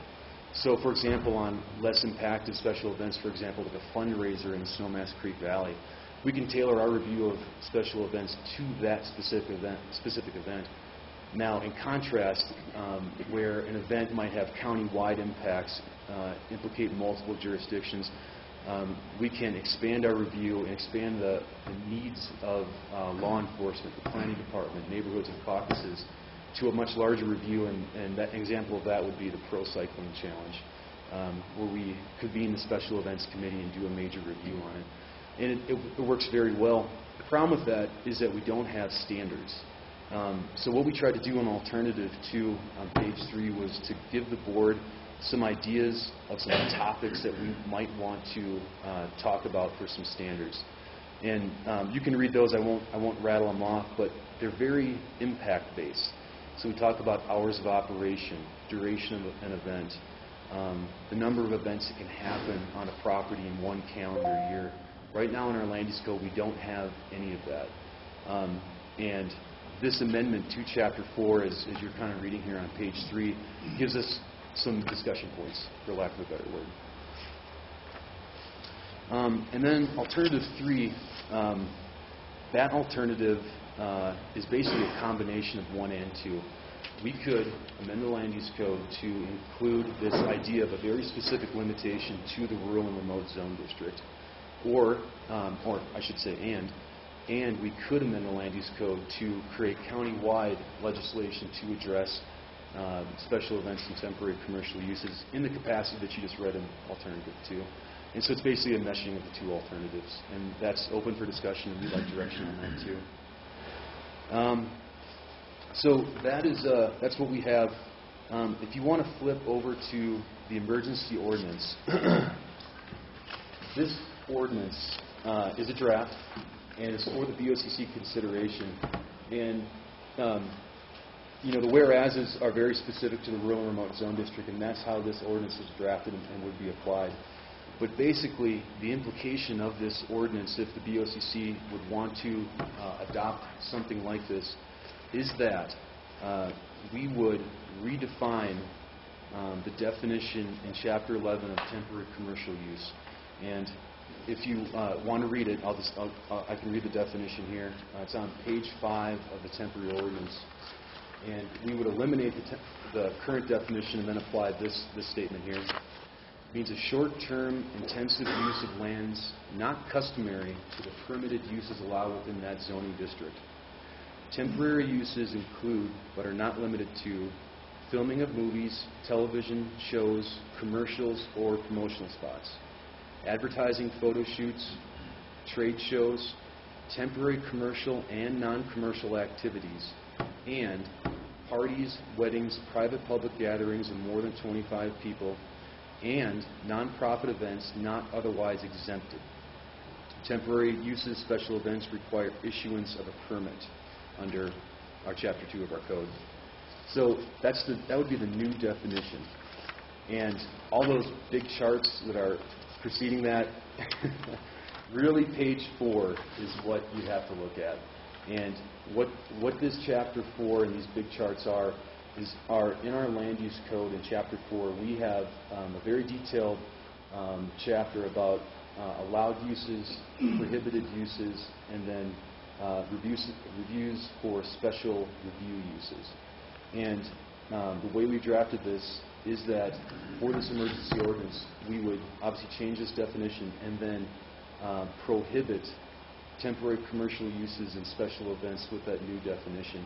And then this ordinance essentially would prohibit activities of more than 25 people within that zoning district only in the rural and remote zone district. And the reason we drafted it like this was that we wanted to make it limited in scope and only apply to the rural and remote zone district. We thought that was the immediate need and was necessary for staff to propose that to the board. We didn't feel like we were ready for a full county-wide zoning change at this time without board deliberation and direction to us. So that's the way we drafted it, and we'd love to hear some comments on that, get some direction. Steve? Mike, does that would mean that any gathering of more than 25 people in the rural and remote would be prohibited? That's There'd correct. be no way they could get a permit. I don't know how big of parties people have at their houses. In my house, I probably had 50 people there at one time for a party, and that was huge for our house. It's usually more like 10 or 15, but I just wonder how many people who live in the rural and remote area do have a party where they might have 30 people there or something slightly bigger. That would be prohibited. It seems to me it would be better if it was a special use permit that they could get if they wanted something bigger, instead of just outright prohibition on it.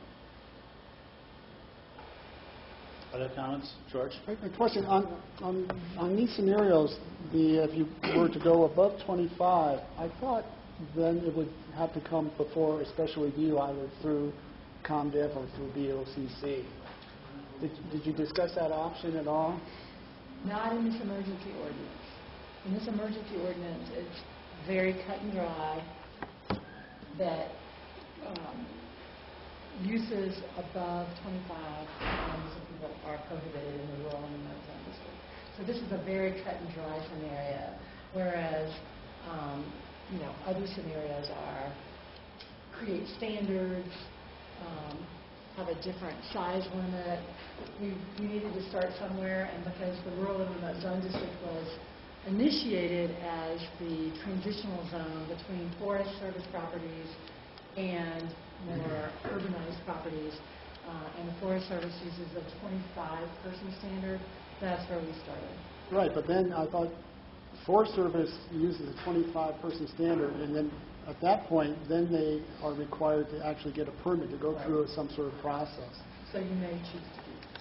So, yeah, I mean, for me, it's difficult to just arbitrarily pick to limit to 25, but perhaps that's the point where then you have to go to a special review to make sure that you're not going to be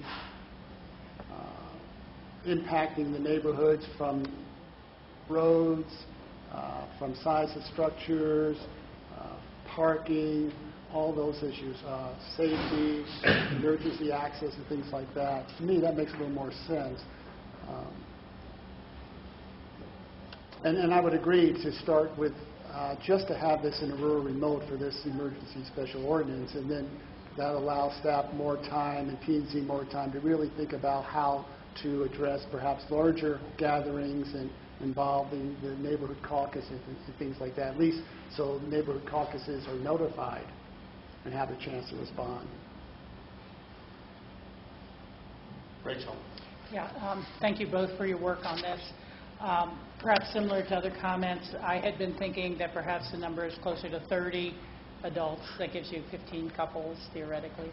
And I would define it as adults as opposed to children. You know, you'd hate to kind of see it as 3 families can suddenly make 25 because they have kids and things like that. I agree with what George is saying, that that would not be necessarily an outright prohibition, but then that would be the standard upon which a special review would begin to allow an event like that. And I think that that's where we really need to develop a lot more criteria. You know, one of the provisions of rural and remote is no extension of utilities, and it would seem that requiring, having standards for, a generator you may bring up cannot be more than a certain size or capacity for a certain crowd. I mean, this was just an example of extraordinary measures to make this into an urban site when it wasn't an urban site. And I think there probably are a number of different provisions like that. But, the important thing, we regularly hear special events permits just surrounding the liquor license requirements. Is there a tips training for the bartender? Are you going to have intoxicated people put out on county roads at midnight? Things like that. And it seems odd that that's the one area where we review, and yet all the other impacts that may be building up for days before and days after are not subject to review. So I think that we really should look to a specific criteria of the types of components that people are considering within that. I realize it gets more complicated, but then, if you Google it, there are any number of special event permits required across this country on private property for activities that are going to impact their neighborhood. And so it could be, sizes for tent permitting, and that the height limits in the area remain and that they can't be violated because it's a tent. So I would like to look at a lot of the components under which this would be reviewed for the special event going forward. Other comments? Michael? Well, just in reaction to the comments made so far, so is there an upper limit then? I mean, I don't quite understand. I can understand further review for other larger gatherings, but what does that mean? I'm not quite sure what that means. I've heard limitation of structures, but aren't we worried about the numbers of people there? Why wouldn't we want to have an absolute limit?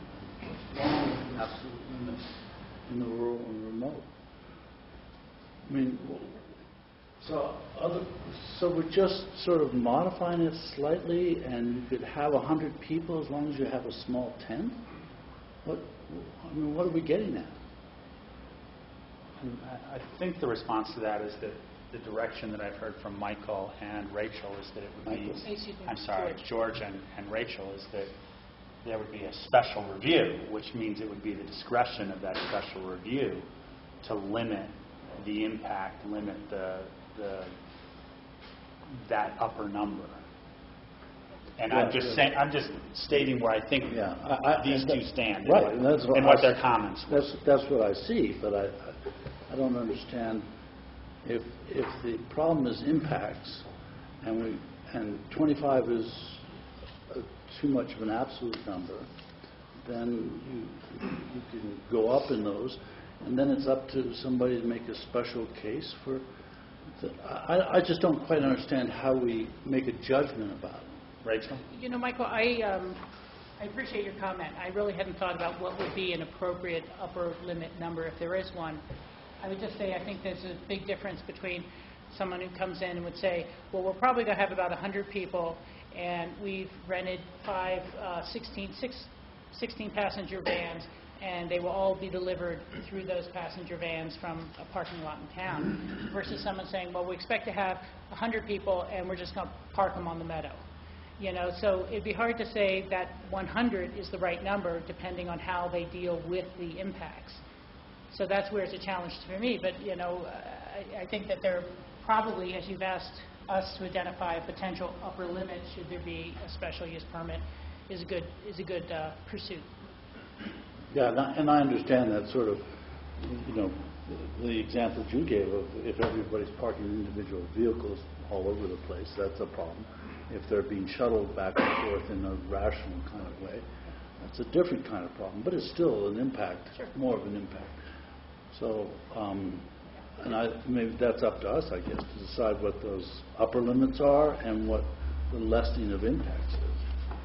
And the other loophole that needs to be discussed is that with this proposed ordinance, even if we change it to a special review above the number, whether it's 25 or 30, which are the things that have been discussed, if it's under that, there's nothing from stopping somebody throwing a party for 10 people and putting up a 27,000 square foot tent, because that's not restricted. Yeah. And sounds pretty, a little crazy, but crazy things happen in this area. Right. I think the number of people alone just cannot be the criteria. It has to be a number of people with other parameters that they're not going to be violating and understanding. And then, that's how I would look at it. But you're right to point it out. George. I mean, what really surprised me was the lack of understanding for someone to burden and impact a neighborhood, not understanding the community norms and values. And that was reinforced, I think, this last week when I was reading letters to the editors and editorials, where people in the community responded as well, even though they were not directly negatively impacted. It was an affront to our community norms and values. So by picking a number, 25, does that really still then speak to limiting the size of a structure or the height of the structure? Somehow I think they all have to be tied together, and we have to have to allow the discretion of our staff to make that determination whether that's going to be appropriate or not, just like they would have done if this event had qualified as a special event and staff had said we are not going to issue a permit because it just doesn't work for this area. Cindy? Rob, because this is a work session discussion, I think it's important to always remember the roots of why we're even here, and that's the zoning of properties. And so there are some zone districts where large special events are probably very, very, very appropriate. You know, we've got the X Games, we've got, you know, special events that run throughout the county on public roads. We've got all kinds of things throughout the entire county. But the one thing that, you know, community development and the planning office deals with every day is, are we allowing for the intent of the zone districts to be met when something comes across our table?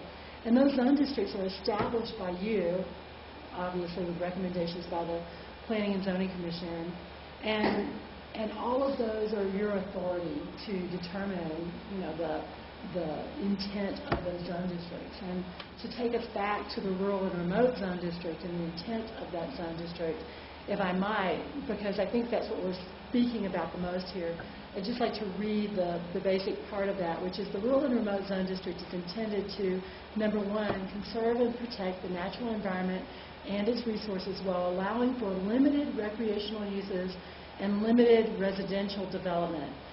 Two, preserve the small-scale, low-intensity backcountry character and lifestyle. Three, retain undeveloped areas. And four, allow for the transfer of development rights to areas that are more appropriate for development. And then this district accommodates only small new structures and very limited types of development. That's what's on the books today as the intent of the rural and remote zone district. So you can imagine when various events come across our table, we're going to have to, everything's going to be tested against that intent of that zone district. So as we discuss this, I'd like it to kind of get broader in the discussion in the sense that if in fact we feel that rural and remote is an appropriate venue for special events or special uses, then discuss the parameters for that. Because there may be zone districts where you feel like there's not an appropriate venue, or maybe you can't find that appropriate number, or maybe you have and you've set on that. Maybe other zone districts, I'm sure you've all heard from people as we have throughout the last few weeks about, well, I live in Old Snowmass and there's an event going on there and a large tent going up, and I live in, you know, the Crystal, and what could happen here. And it's all based on, well, the zone districts, the intent, the intensity, all of those kinds of things. So I just kind of wanted to bring it back to the basics of the zone district, kind of lays the groundwork and the framework from which we can start to have the discussions. And perhaps when this is all done, you're going to say there are different standards for different zone districts. Maybe you're going to say there's one standard for the entire county. I'm not sure. But I just wanted to get that on the table, because that's the test that we look at every time we look at whether or not something's appropriate when it's applied for in whatever zone district. To respond to that real quickly, because over the last week, I've been thinking about this from the other direction, which isn't necessarily looking at the zone districts, but looking at how we define commercial. And, you know, like Rachel said, the biggest thing that we say when there's a commercial event is, you know, how's the alcohol going to be served? Is it going to be safe for the public? Is it going to be safe for the neighbors? Is it going to be, you know, and what's the difference in a private event that we have those same concerns versus a commercial event? And maybe another approach to this would be redefining what we define needing a special event permit by redefining the word commercial. I mean, commercial could be anybody who gets a tent larger than a certain size, or has an impact larger than a certain amount, or, you know, where alcohol is served to more than a certain number of people. And that's kind of the way that I've been thinking about it, because that protects the public. I mean, part of our job is quality of life and protecting the neighbors, all the people of our community, as opposed to saying that this is a rural and remote problem, saying, well, this is a problem in the review to somebody who's throwing an event that affects the community. Anyway, I just put that out for discussion. Michael? But the argument is the basic rural remote. I mean, that's where the county perceived the problem, and so that's where they're addressing a solution to the problem, specifically to that problem.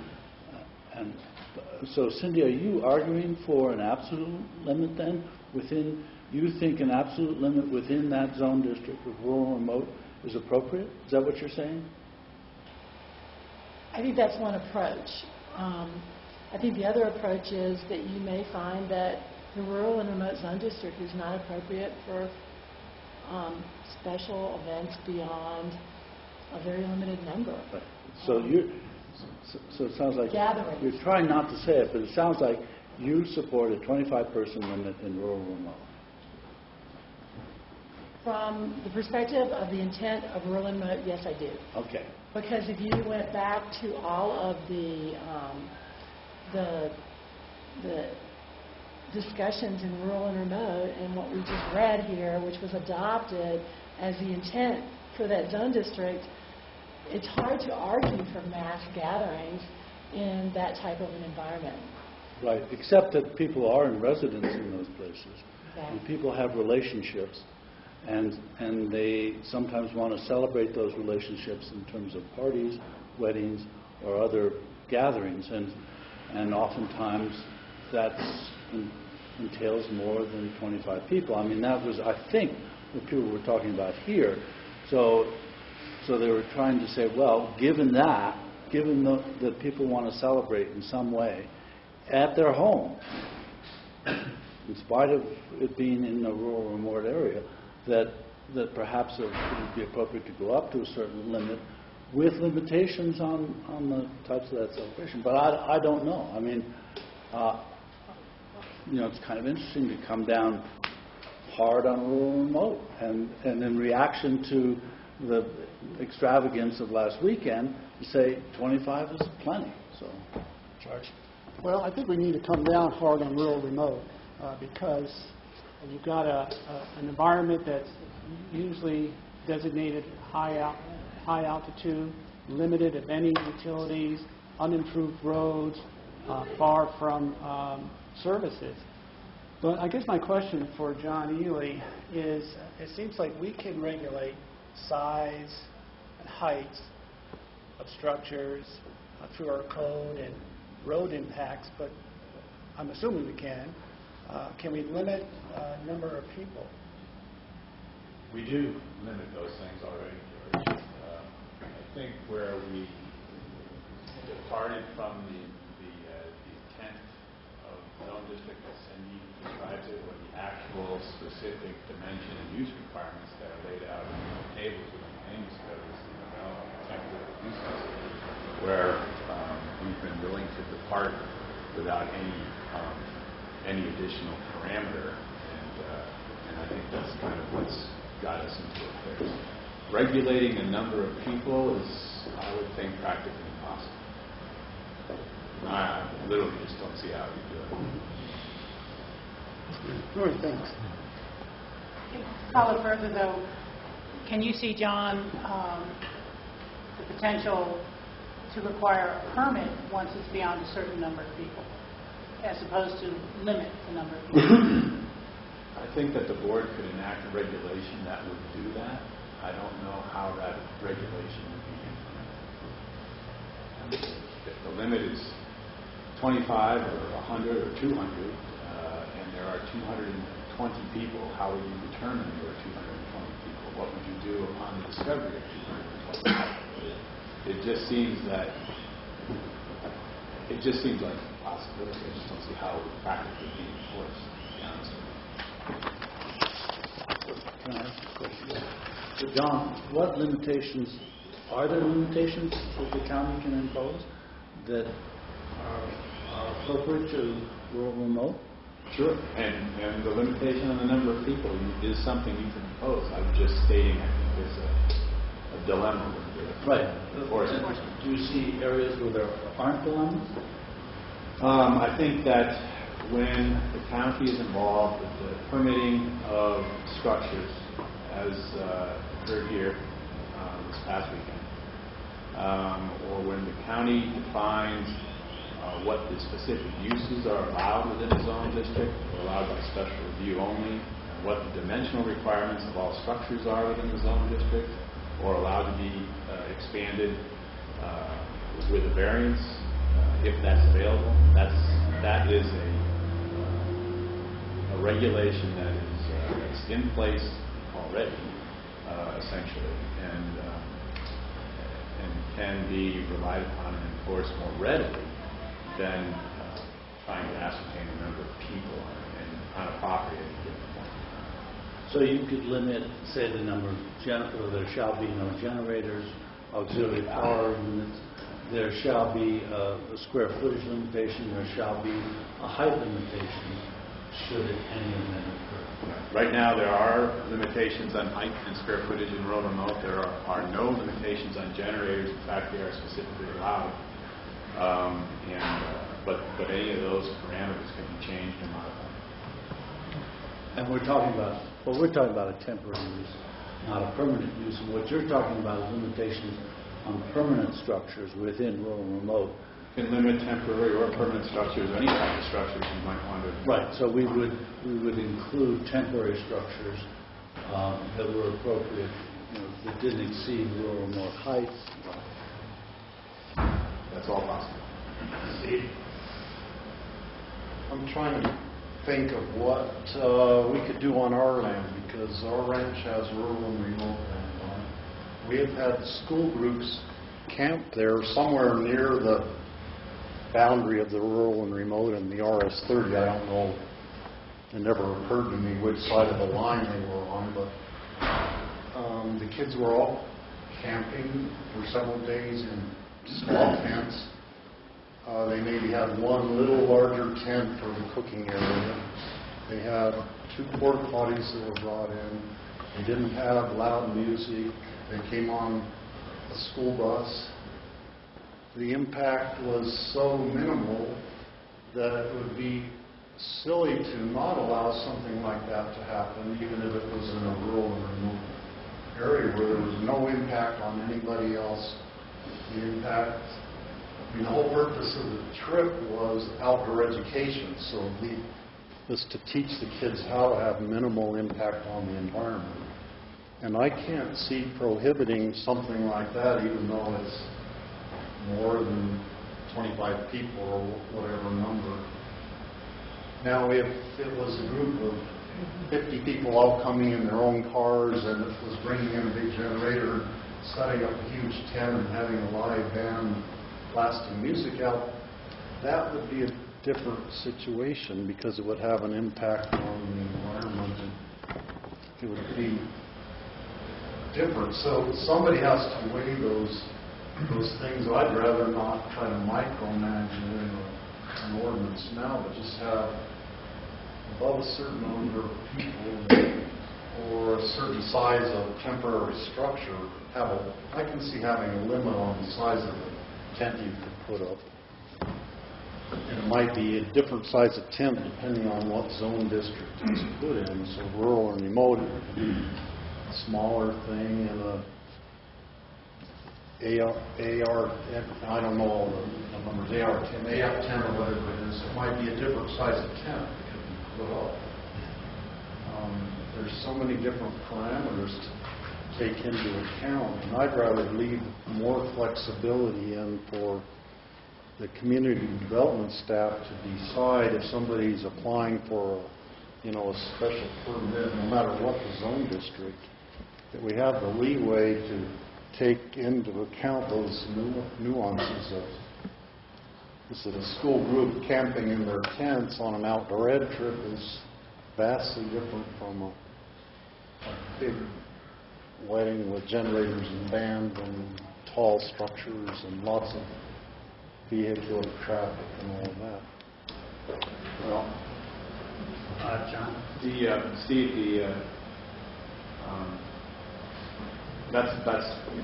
that's all a great way to approach it.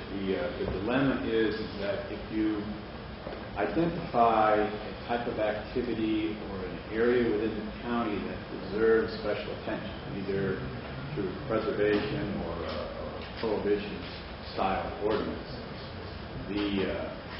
the only way to do it is with some particularity. We simply cannot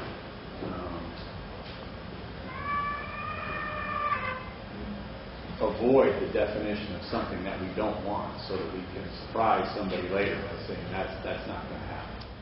We have to lay it out up front so that people know that 100 kids on an outdoor education trip is okay, but 100 kids in leather riding individual motorcycles might not be okay. So you simply have to try to figure out what's important, what's not, and you have to figure out what type of permit structure to incorporate that into, such that if a permit is not obtained, then there is relief that the county can take regarding the activity. So I appreciate totally the idea of having some degree of flexibility, but there is a point where you have to define what is not allowed or run the risk of having to allow it. Rachel? Yeah, I appreciate the clarification on that as well. My goal would be to have this as simple and straightforward as possible, and it seems that having some sort of trigger about the absolute number of people before a special event permit is needed, and then criteria of what can be allowed and what is prohibited even within that special event application makes sense to me. I think you could also have some standards put forward that even if you're under the limit of 30 people, there can be, no tenting beyond the size of the existing residence. So if you had a 1,000-foot cabin, you could have a 1,000-square-foot tent. There can be no overnighting. Different criteria that would still apply to a unpermitted event below 30 people or something. Having to do more with the impacts. I think any one of the standards should relate directly back to the intent of the zoning and to the potential of impacts to the neighbors. But you really just can't have one person's special day impacting 80 other people for 3 weeks. It's just not appropriate. I'm just going to address the enforcement issue. I mean, I think our purpose is to write the code knowing that we can't enforce everything and we can't, police everything 100%, much like when we talked about the special event permits for a business owner who goes into someone's private home, takes a professional photographer, and takes pictures. Yeah, that was against our code in terms of not needing a special event permit until we changed some of those guidelines. But we're not out there policing that, but we need to put a guideline forward to say this is what we think is appropriate, just as you said, referring back to the intent of rural and remote.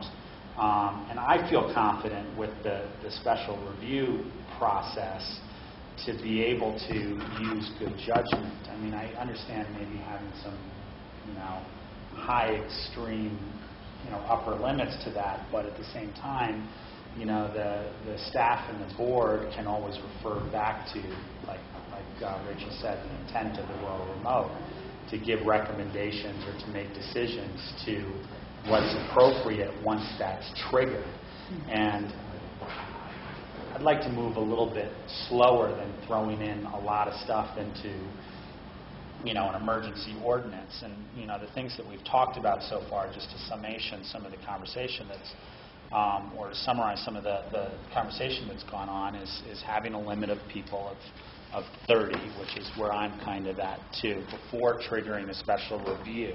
Not prohibited, but before triggering a special review. And having I would throw it, instead of doing it in two different places, in limiting a structure size, just throw in a temporary structure size that would also trigger a special review. And again, let's say you said 1,000 square foot tent,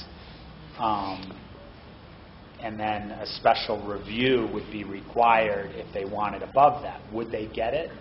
Right now, I would think the sentiment of the board would be to say no in most cases in rural review, but at least it gives them the opportunity to put forward an application, just like the previous code would have allowed had this been deemed a commercial event.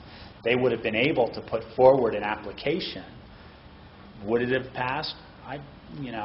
Probably not. And it was clear that the staff's recommendation would have been to deny it, but at least the applicant has the opportunity to put an argument forward. And I believe in the review process that happens here in Pickens County and the people that make those review decisions. That would be my suggestion in terms of where I stand in for anything that would be emergency ordinance. Anything beyond that, I feel like we should probably take some due diligence. I see a lot of people in this room. Unfortunately, I do not believe we have time for public comment today. We will have a public comment on any emergency ordinance. But anything beyond that in an emergency ordinance, I'm not so sure that I can get behind in an emergency ordinance type of procedure. No public comment, though? Not today. We've got 5 more minutes left, and I see a lot of people in the room. Work sessions generally don't allow. You have a half hour. We could have some, perhaps. Oh, I thought we were till 2:30. I'm sorry. We do have some time, so maybe we will have some public comment. I was looking at the clock back there, but not at this point. George? So what you're suggesting, Rob, which I think I could agree with, is we can enact an emergency ordinance specifically for rural remote zones, limiting the number of use, whether it's commercial or residential, or private, to no more than 30 people. Adults, limiting the size of any additional structures, tents, etc., to no larger than 1,000 square feet, limiting the height to no higher than, Sydney, right now it's like 20 feet? 20 feet? Dimensional standards in the zone district. Yeah, again, following the intent of that zoning district. I would also want to add limiting number of parking for cars, so we don't end up with 30 cars or so. So whatever you think would be appropriate on that for that area, I would just leave that for staff. And I don't know if there's any other really key criteria that we should be looking at this point, besides number, size, structure, any other impacts that... Sufficient waste treatment. I don't know if that would 30 people triggers a porta potty, something like that. To be honest with you, that would be flushed out of the review process. but that's for above 30. No, I'm talking about below 30. I mean, most of these are on septic tanks at best up at that altitude. You still may need sanitation standards. I just want to get to Michael, but I want to make sure that the comments that we're going back and forth with that. Michael, go ahead. Well, auxiliary power units too, they shouldn't be allowed, I don't think. And the question also whether the property has a residential unit on it or it's vacant. What do we do there? Yeah, because there's no potties. Well, I mean, if it's vacant, is it subject to the same rules? Or if it has a residence on it? I mean, because here's what, I mean, if it has a residence on it and people want to invite people to their residence, that's one thing. If it's just a property, that's a different thing, I think. But I'm just tossing it out. And my direction is that they would be allowed an additional 1,000 square feet of temporary structure. So it's regardless if there's a structure on it or not. It's not, well, if they have 500, well, they can have a 500-foot structure. Or if they have none, they can have a 1,000-foot structure.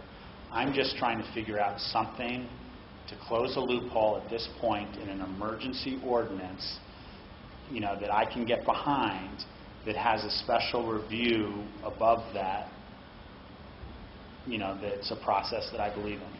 Rachel? Yeah, I think it was already, I said it last week when we were first discussing this. It's not my intention or I believe it's the board's intention, to tell folks you can't have a wedding anniversary party, a kid's graduation party, a solstice party for that matter, on your property in this area. But you cannot impact your neighbors for 3 or 4 weeks doing something totally out of the bounds of the zoning. And this is about saying you want a rural and remote event. This is what a rural and remote event looks like. It's small in nature. It's low in impact. I would only see a 1,000-foot tent no matter what. I wouldn't give them an extra 1,000-foot because it's an open meadow. And I think there needs to be some sort of limitation, because this seemed to be a, well, you can use my property for free. I think there still needs to be a time. I mean, you can't do one every weekend. You know, you do them for free, you know, and I don't even know any of the parties attending, or very few of them, but we're going to do it every weekend. You know, there would have to be some sort of limit, you know, so it doesn't, and it's unfortunate that we always have to think about the worst case scenario, but we've just seen the worst case scenario. And let me just ask a question there, Rachel, because you're talking about a limit. Are you talking about a limit of events that trigger a special review, or a limit of events underneath? I'm talking about limit of the number. If you're in that open meadow scenario, and I'm going to have gatherings every week of people on my 1,000 square foot tents. Okay, anything that triggers a special review, limiting those. Not, I want to have a dinner party with 10 people every weekend. Because that's 10 people, that's under this trigger, but it's still a party, it's still a private event. I think that once you start talking about the tent and the outdoor structures and the additional accoutrements, so you're saying we're setting a level. When you go above that level, you can only do that twice a year, let's say. Or something. Or something. Yeah. You know, I mean, I think part of it, we haven't really got into it, and I don't want to confuse these matters further, but as everyone else has said, it is complex. It raises a lot of issues. And I would be the first to say to anyone in the audience, whatever we're able to end up doing, we can always modify it in the future as shortcomings become apparent, or additional language is needed. But we haven't talked about whether it's primarily indoor or primarily outdoor. You know, when someone is having an event that's primarily indoor or in the middle of the winter, that's one thing. If somebody is saying, I'm going to put up a tent and heat it to 90 degrees and do a New Year's Eve party for 1,000 people, you know, we're out of bounds here. And we're going to do a weekend party, because like every weekend, you talked about enforcement, Rob. The biggest thing is, how do you get back to this issue is, really, was it for money or not? And was the site made available for money? We have no investigative authority abilities to see when and if or how payment is made. And there's a point at which it does become a commercial event, I believe, when you start having commercial contractors. If it's someone in their residence is having a party, yeah, I got one caterer who's going to help me out, and I got a bartender who's going to help me out, that's 2 staff.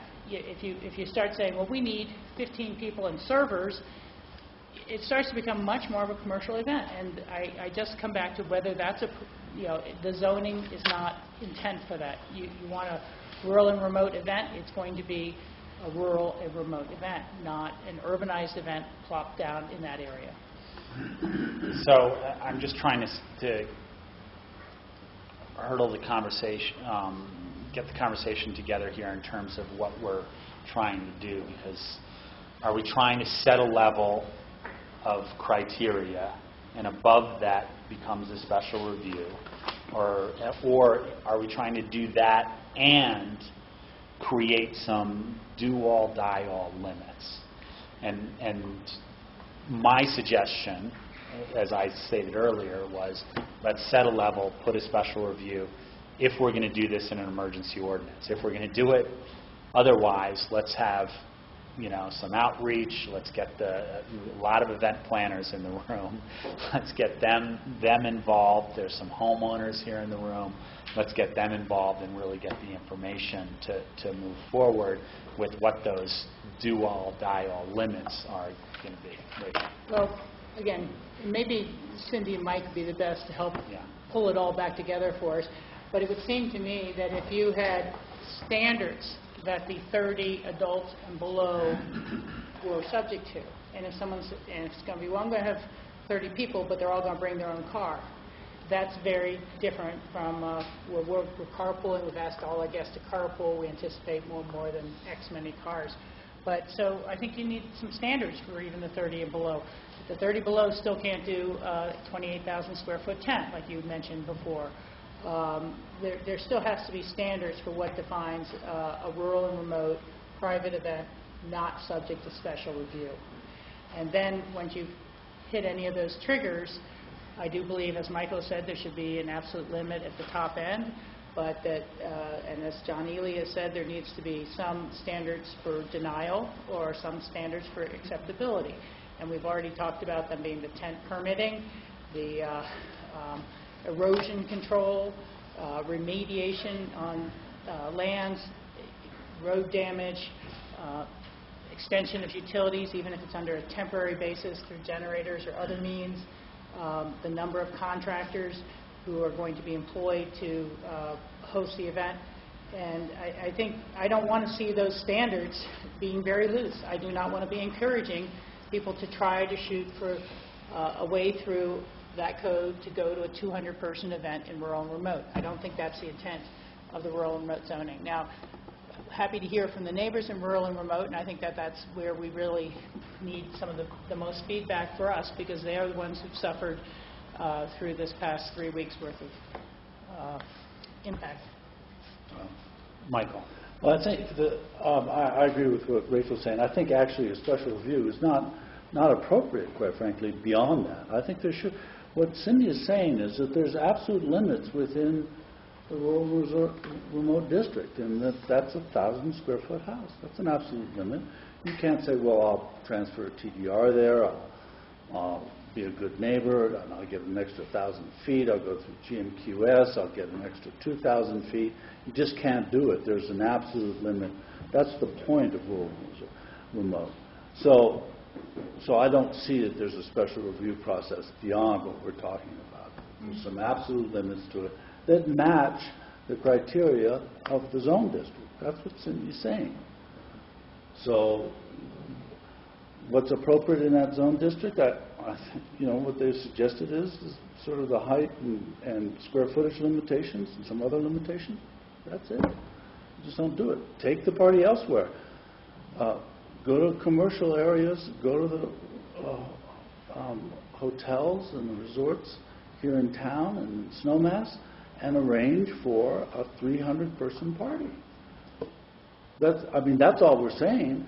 We're not saying don't have those parties. We're just saying go to an appropriate place. Rural and remote is not appropriate for large-scale events.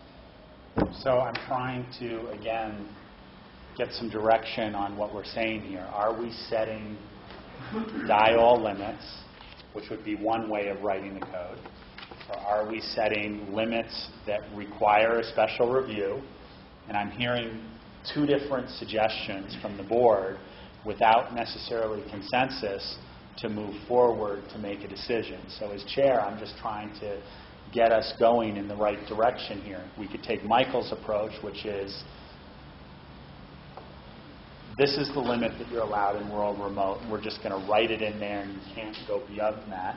Or we can take some of the suggestions that other commissioners have put out, me being one of them, to say this is the level that someone should be allowed to have a reasonable party and move forward. If they go above that level, then it triggers a special review that could very well be denied. Steve. The purpose of the emergency ordinance is to protect ourselves from another event happening in the meantime until we can take the time to really look at the ordinance for the special use permits and change it. So I think we could be more strict in our emergency ordinance than we might end up being in our long-term land use code amendments. George. Yeah, I think at this point, I think we should have an absolute standard and limitation for the events based on the criteria that we've discussed. I think that's more than reasonable given the constraints that we put on the homeowners in rural remote. They are restricted, and we should have, and they know what those restrictions are, and they live with them, and we should have those same set restrictions for any private or commercial use based on a lot of the criteria we've discussed. So I would go with that. Michael. I wanted to add one thing. As the board's deliberating this idea of having standards for the emergency ordinance and the idea of having a special review over a certain number of people and dimension, the special review criteria in the land use code give the board some latitude, and they have standards that we use when we have a special review use come before you. And with help, Rob, could I read some of these? It's very applicable to what we're talking about. It says the BOCC shall only approve the proposed special review use or activity if it finds that all the following criteria are met. Shall be consistent with the applicable county master plan. Shall not conflict with any of our policies in Chapter 1. Shall not materially endanger public health, safety, or welfare. Shall not substantially injure the value of adjoining or abutting properties. Shall be consistent with the intent of the zone district in which it is proposed to be located. Shall be compatible with the character of the immediate vicinity of the parcel proposed for development and surrounding land uses. Shall enhance the mixture of complementary uses and activities. The location, size, design, and operating characteristics of this proposed special review use must be in harmony with the surrounding area and minimize adverse impacts, including visual impacts, impacts on pedestrian and vehicular circulation, traffic generation, parking, trash, service delivery, air, water pollution, or other impacts on natural resources. And we must have adequate public facilities and services to serve that special review use. Those are the criteria that are currently in the land use code that you would then get to review a certain, whatever this number or size of dimension standards would be for a special review. Standards are here. And that, I like that. It sounds to me like George is on Michael's camp of having a top limit as the code, not a special review. Yeah, I am. I mean, we don't allow a special review for, I shouldn't say per se, for someone who wants to come in and add 2,000 square feet or get a TDR for the rural remote. Rural remote is really a specific, unique zone district, and we treat it much differently than any other zone districts in the county. And we should follow the intent of that zoning. Rachel? You know, George, I agree with that. I'm just really trying to think of the one-time private events. And I don't want to throw the baby out with the bathwater of someone's use of their property. I could see something where, but again, I want feedback from the immediate neighborhood. Let me put that first. But I could see doing something like a maximum of 60 people, 75 people, one time a year with someone's individual party at their house. I could see that, and being required to do some mitigations. This is above the 30, so that there's some threshold there.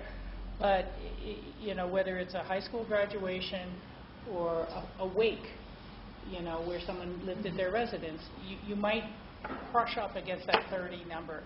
And I would see those as events where people are not putting up extreme tents and doing all this kind of thing. I don't see it as, well, So I'm trying to balance those two.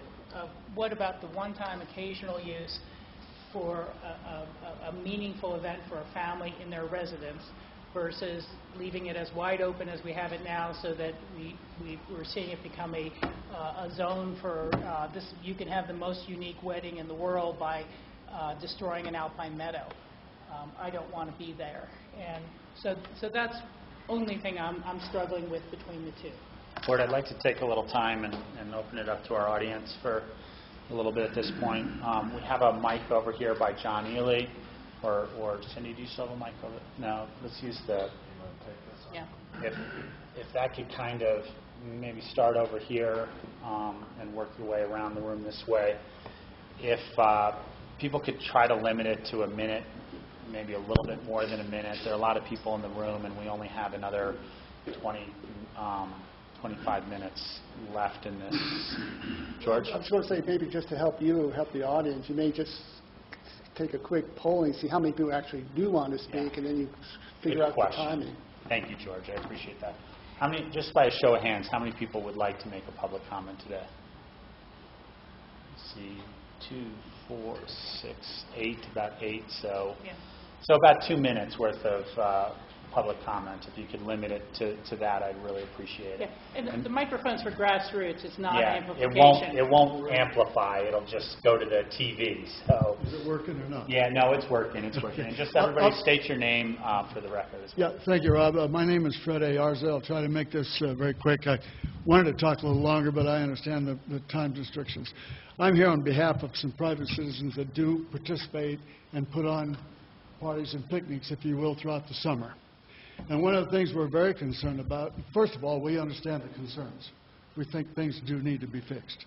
But one thing we're very concerned about is this emergency thing because of one over-the-top party. I mean, I'm a newbie here. I've been here about 15 years, and this is the first time something like this has happened. I know we don't want it to happen again.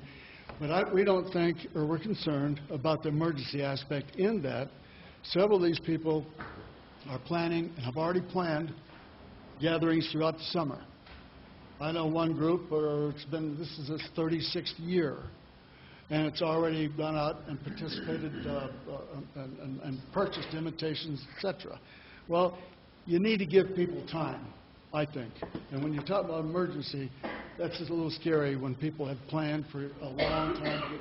People are planning on attending.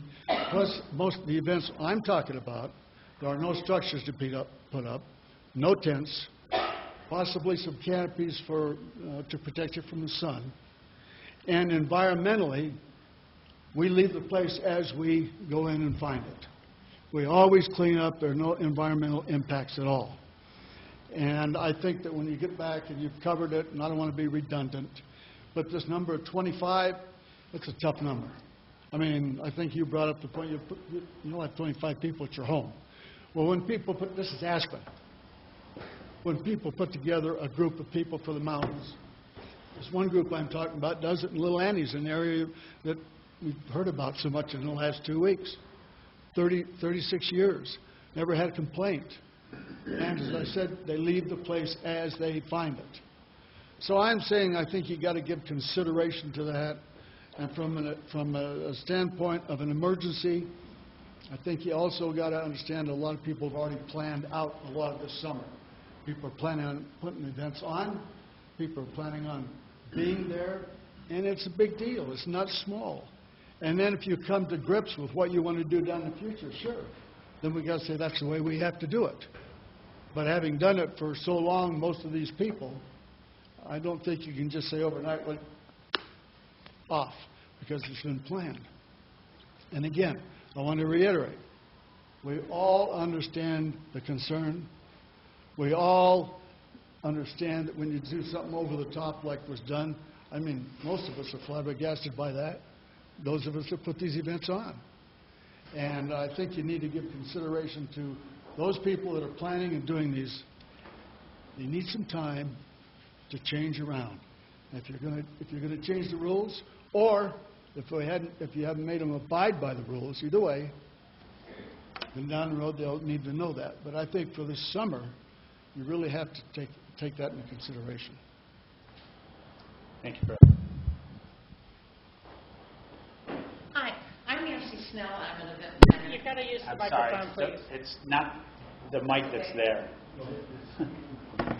It's for grassroots, because the TV doesn't pick it up. I'm Nancy Snell. I'm an event planner in town. I'm part of a group that is doing our 35th year of having a locals party. These invitations are already out. You know, I think it's hard to enforce anything now where people have already booked their time to come in town for this summer. However, if you're going to move to an emergency situation and to further change the rules and operations, include us event planners. Bring in the vendors that are involved in these parties, because there's a lot of fundraisers in people's homes It's nothing for people to have 150 people to their home for a dinner party where they're raising money for local charities. And there's so many aspects to this. I think we're all shocked by what happened. And it's a good time for all of us to think and come up with some direction.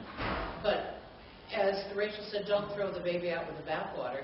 We have a lot of sensitive people that throw wonderful events here. It's a big industry for our town. And let's give everybody a chance to get involved and look at the problems and problem solve as opposed to just blanket rules that ruin it for everybody.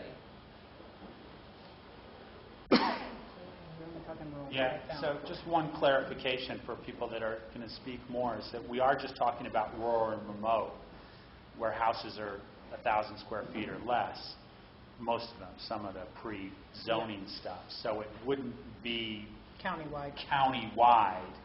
Restrictions on somebody throwing a party for 150 people. This is in rural, remote only. Whoever, the next person that'd like to speak, could they come up to the table? My name is Seymour. I work for the Aspen Branch. I'd like to read the following statement. We are in support of the multi-use of Forest Service and county land. We support careful and thoughtful consideration of the impact of events on sub-alpine areas. The emergency meeting should focus on closing the loophole and having the current regulations properly enforced. We don't need new extreme regulations. There has never been a problem before with local companies that have been respectful and supportive of the regulations that are in place. The wedding last weekend was not directed by local coordinators or decorators. If the current loophole hadn't been manipulated, Saturday's wedding would have been scaled back to a proper size. It would be a disservice if local businesses are reprimanded for the actions of out-of-town companies that don't have an investment in the long-term sustainability of our beautiful and natural environment. The event business is a vital part of our local economy. We ask that you consider all sides of the story when looking at the issues at hand. Thank you. Thank you. Anybody next?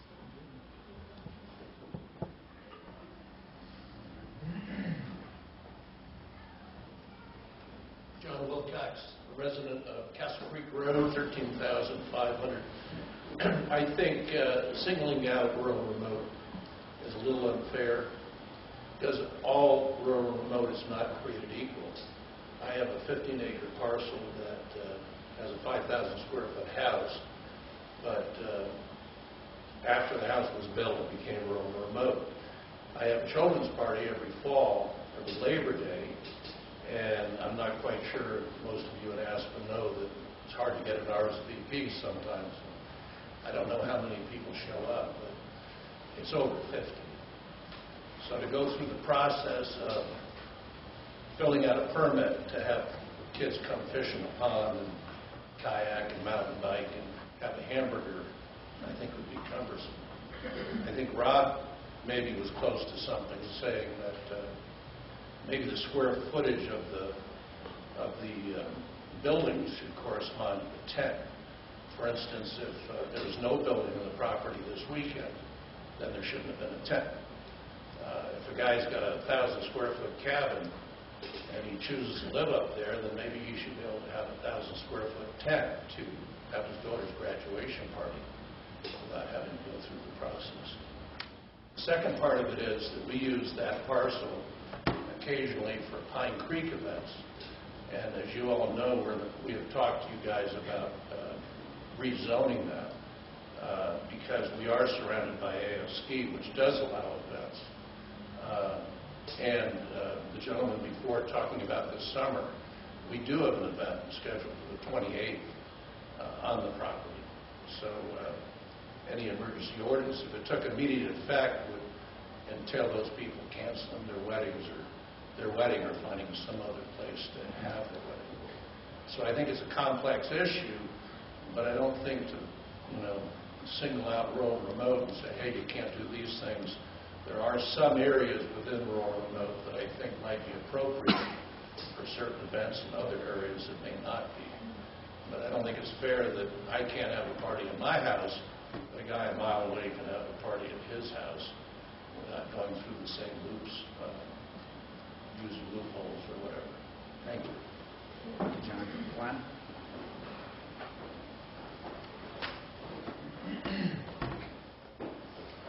Glenn Horn, live at 0873 Little Annie Road. I just want to say I think you're on the right course, and I want to thank the staff for putting this together. I think it's on the right track. I think the structure, the size of the temporary structure is a significant part of the issue, and I think it should be combined with a limit on the number of people.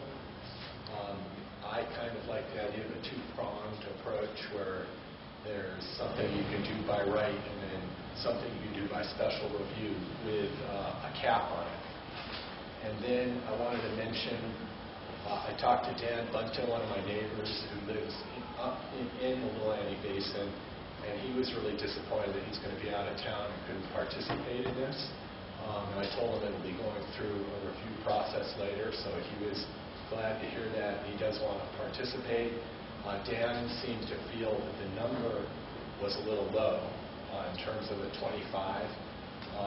They do have parties up there, like full moon parties, when they invite their friends to come over. So he thought that number was low. Looking at a couple other things, there probably should be some notice when there's an event up there to neighbors, just so they can anticipate some traffic on the road, because there are some blind corners on the road. Maybe a sign at the bottom of the road that says there's an event going on. And one of the things I mentioned to the staff is I think it might be a good idea to build in to the process a review after a few years, just to see how things are going. Not a sunset, but a review, so that people know that it's going to be looked at in several years. Thanks.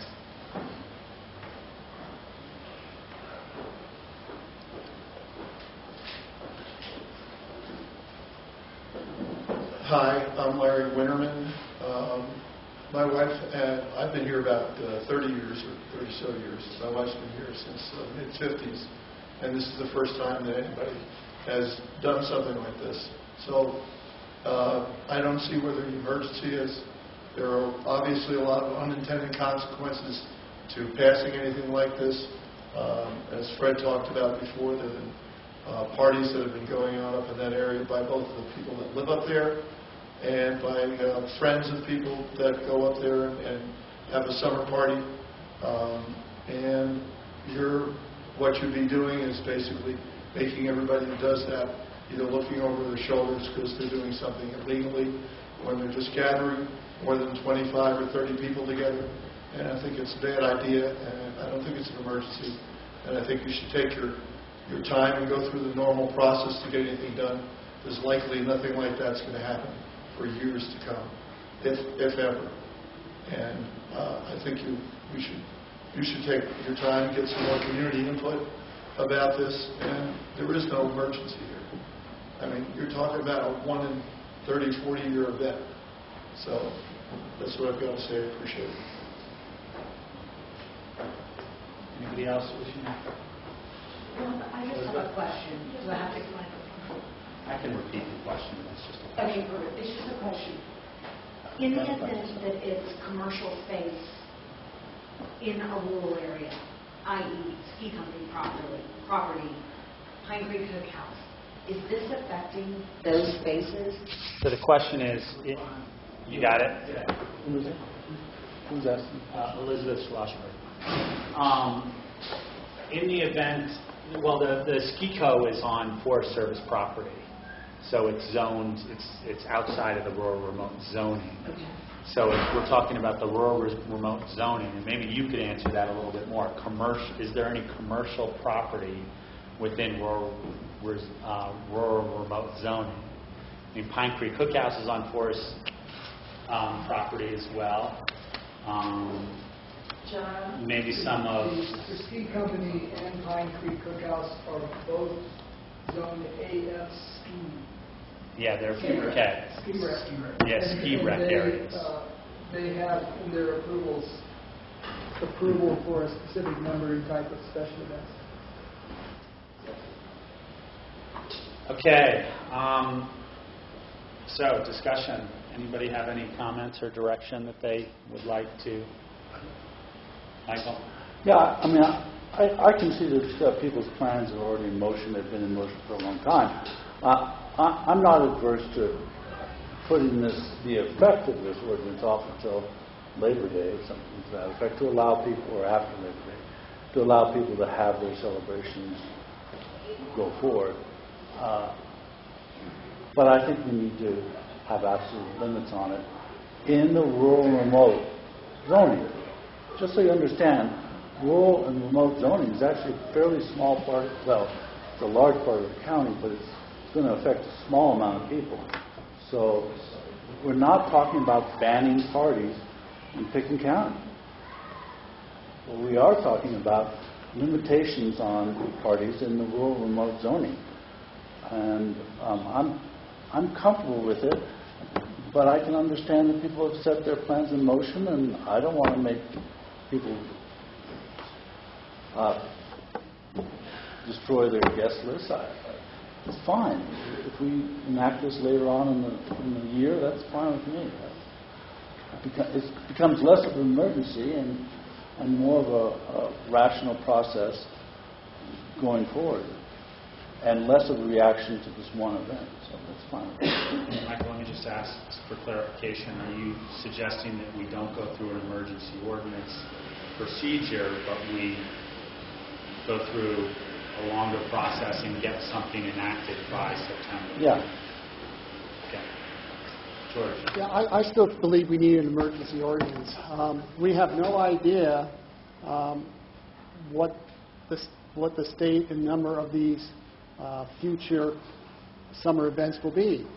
And we have no guarantees that one of these events won't be another 27,000 square foot tent.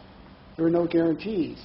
And so, what's the saying, fool me once, shame on you, fool me twice, shame on me. We need to realize and understand that the only way we can protect an area such as rural and remote is by enacting some codes to enforce the intent of that area. And if we're able to follow some of these guidelines that we put into place, I would be willing to look at, under special circumstances, special review for any parties that are currently planned to be over 25 people, to go through a special review process just to ensure that there won't be any further abuse via tent size, numbers of people, height structures, and things like that. We have to, I believe, we have to follow the intent of that zone district, and we can't rely on people saying, well, we've already invited people, but we have no idea in terms of the numbers of those people or the intent or the size of the infrastructures that will be in place. Rachel? Yeah, I believe that we still need to move forward with an emergency ordinance.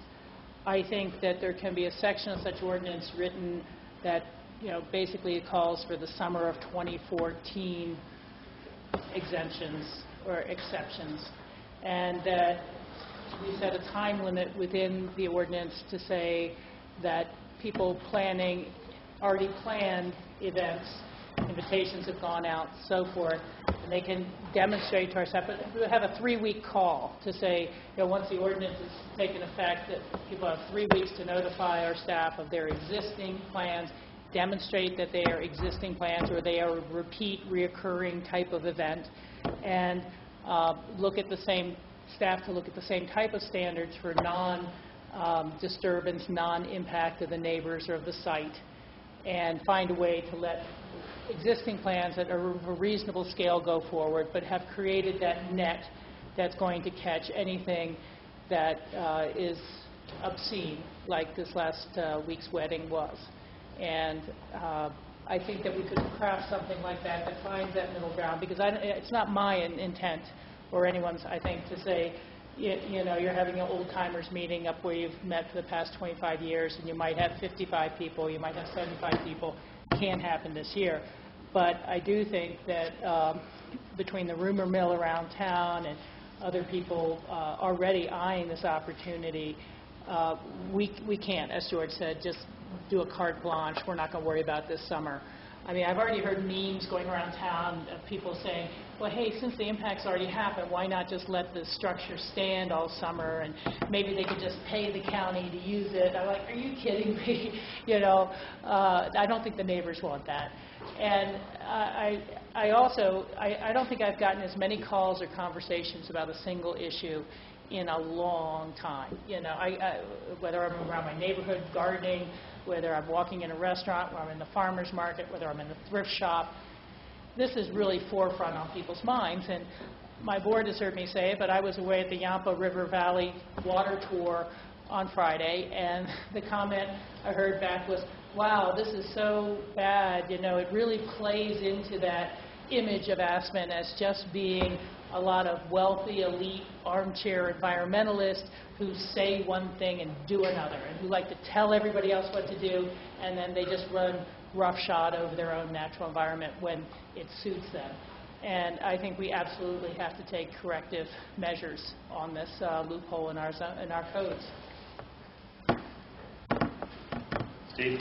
I would favor doing an emergency ordinance right now.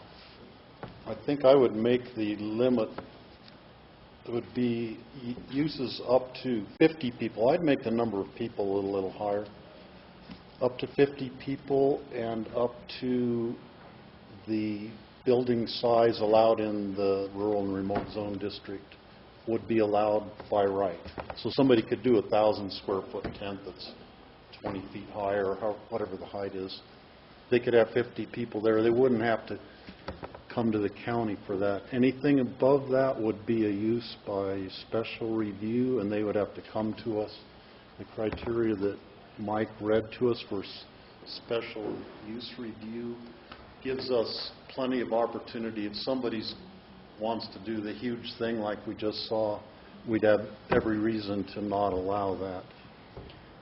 That keeps it fairly simple. It allows lots of things to go on without the people having to come to us. And I could go with a lot of that, Steve, but I still think there needs to be an upper limit.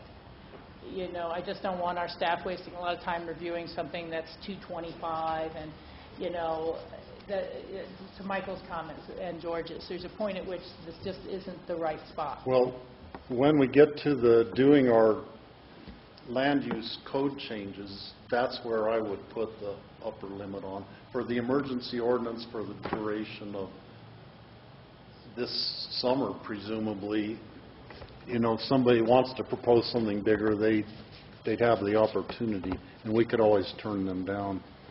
In the long term, I would agree with you, yes, have the upper limit written into the land use code.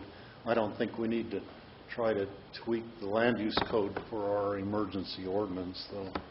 And that's where I would also like a better understanding of what John said, that not all rural remote is potentially the same.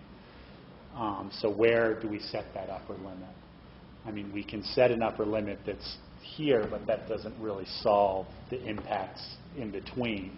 And I feel that, again, I trust the special review process, and that question to me takes more consideration, more thought, and less of an emergency ordinance. I do agree that it would be beneficial for the applicants to know where the upper limit is, as opposed to wasting our staff's time and their time and those sorts of things and having that discussion, but not necessarily in the emergency ordinance. So I agree with you, Steve, on that. John, you want to weigh in? Just briefly on the idea of an emergency ordinance. The discussion certainly is interesting in talking about the various parameters that might be manipulated. It could be manipulated and set by the board. I guess I throw out a caution, however, that writing code is simply just not an easy thing to do. I mean, Mike tried to do something here that outlines a quick approach to try to get a discussion motivated. And just sitting and looking at it, I can already see at least 3 other sections of the code that have to be changed to make this fit. And this is a lot less complicated than the parameters that the board is talking about now.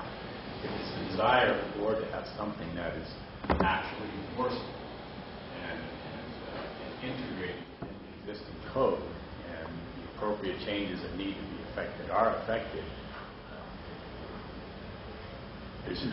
there's no substitute for a little thoughtful consideration, and there's no substitute for consideration of public input as well. So I do not believe that we would be well served by enacting an emergency ordinance as an emergency ordinance is defined within the parameters of the Home Rule Charter for a comprehensive zoning change.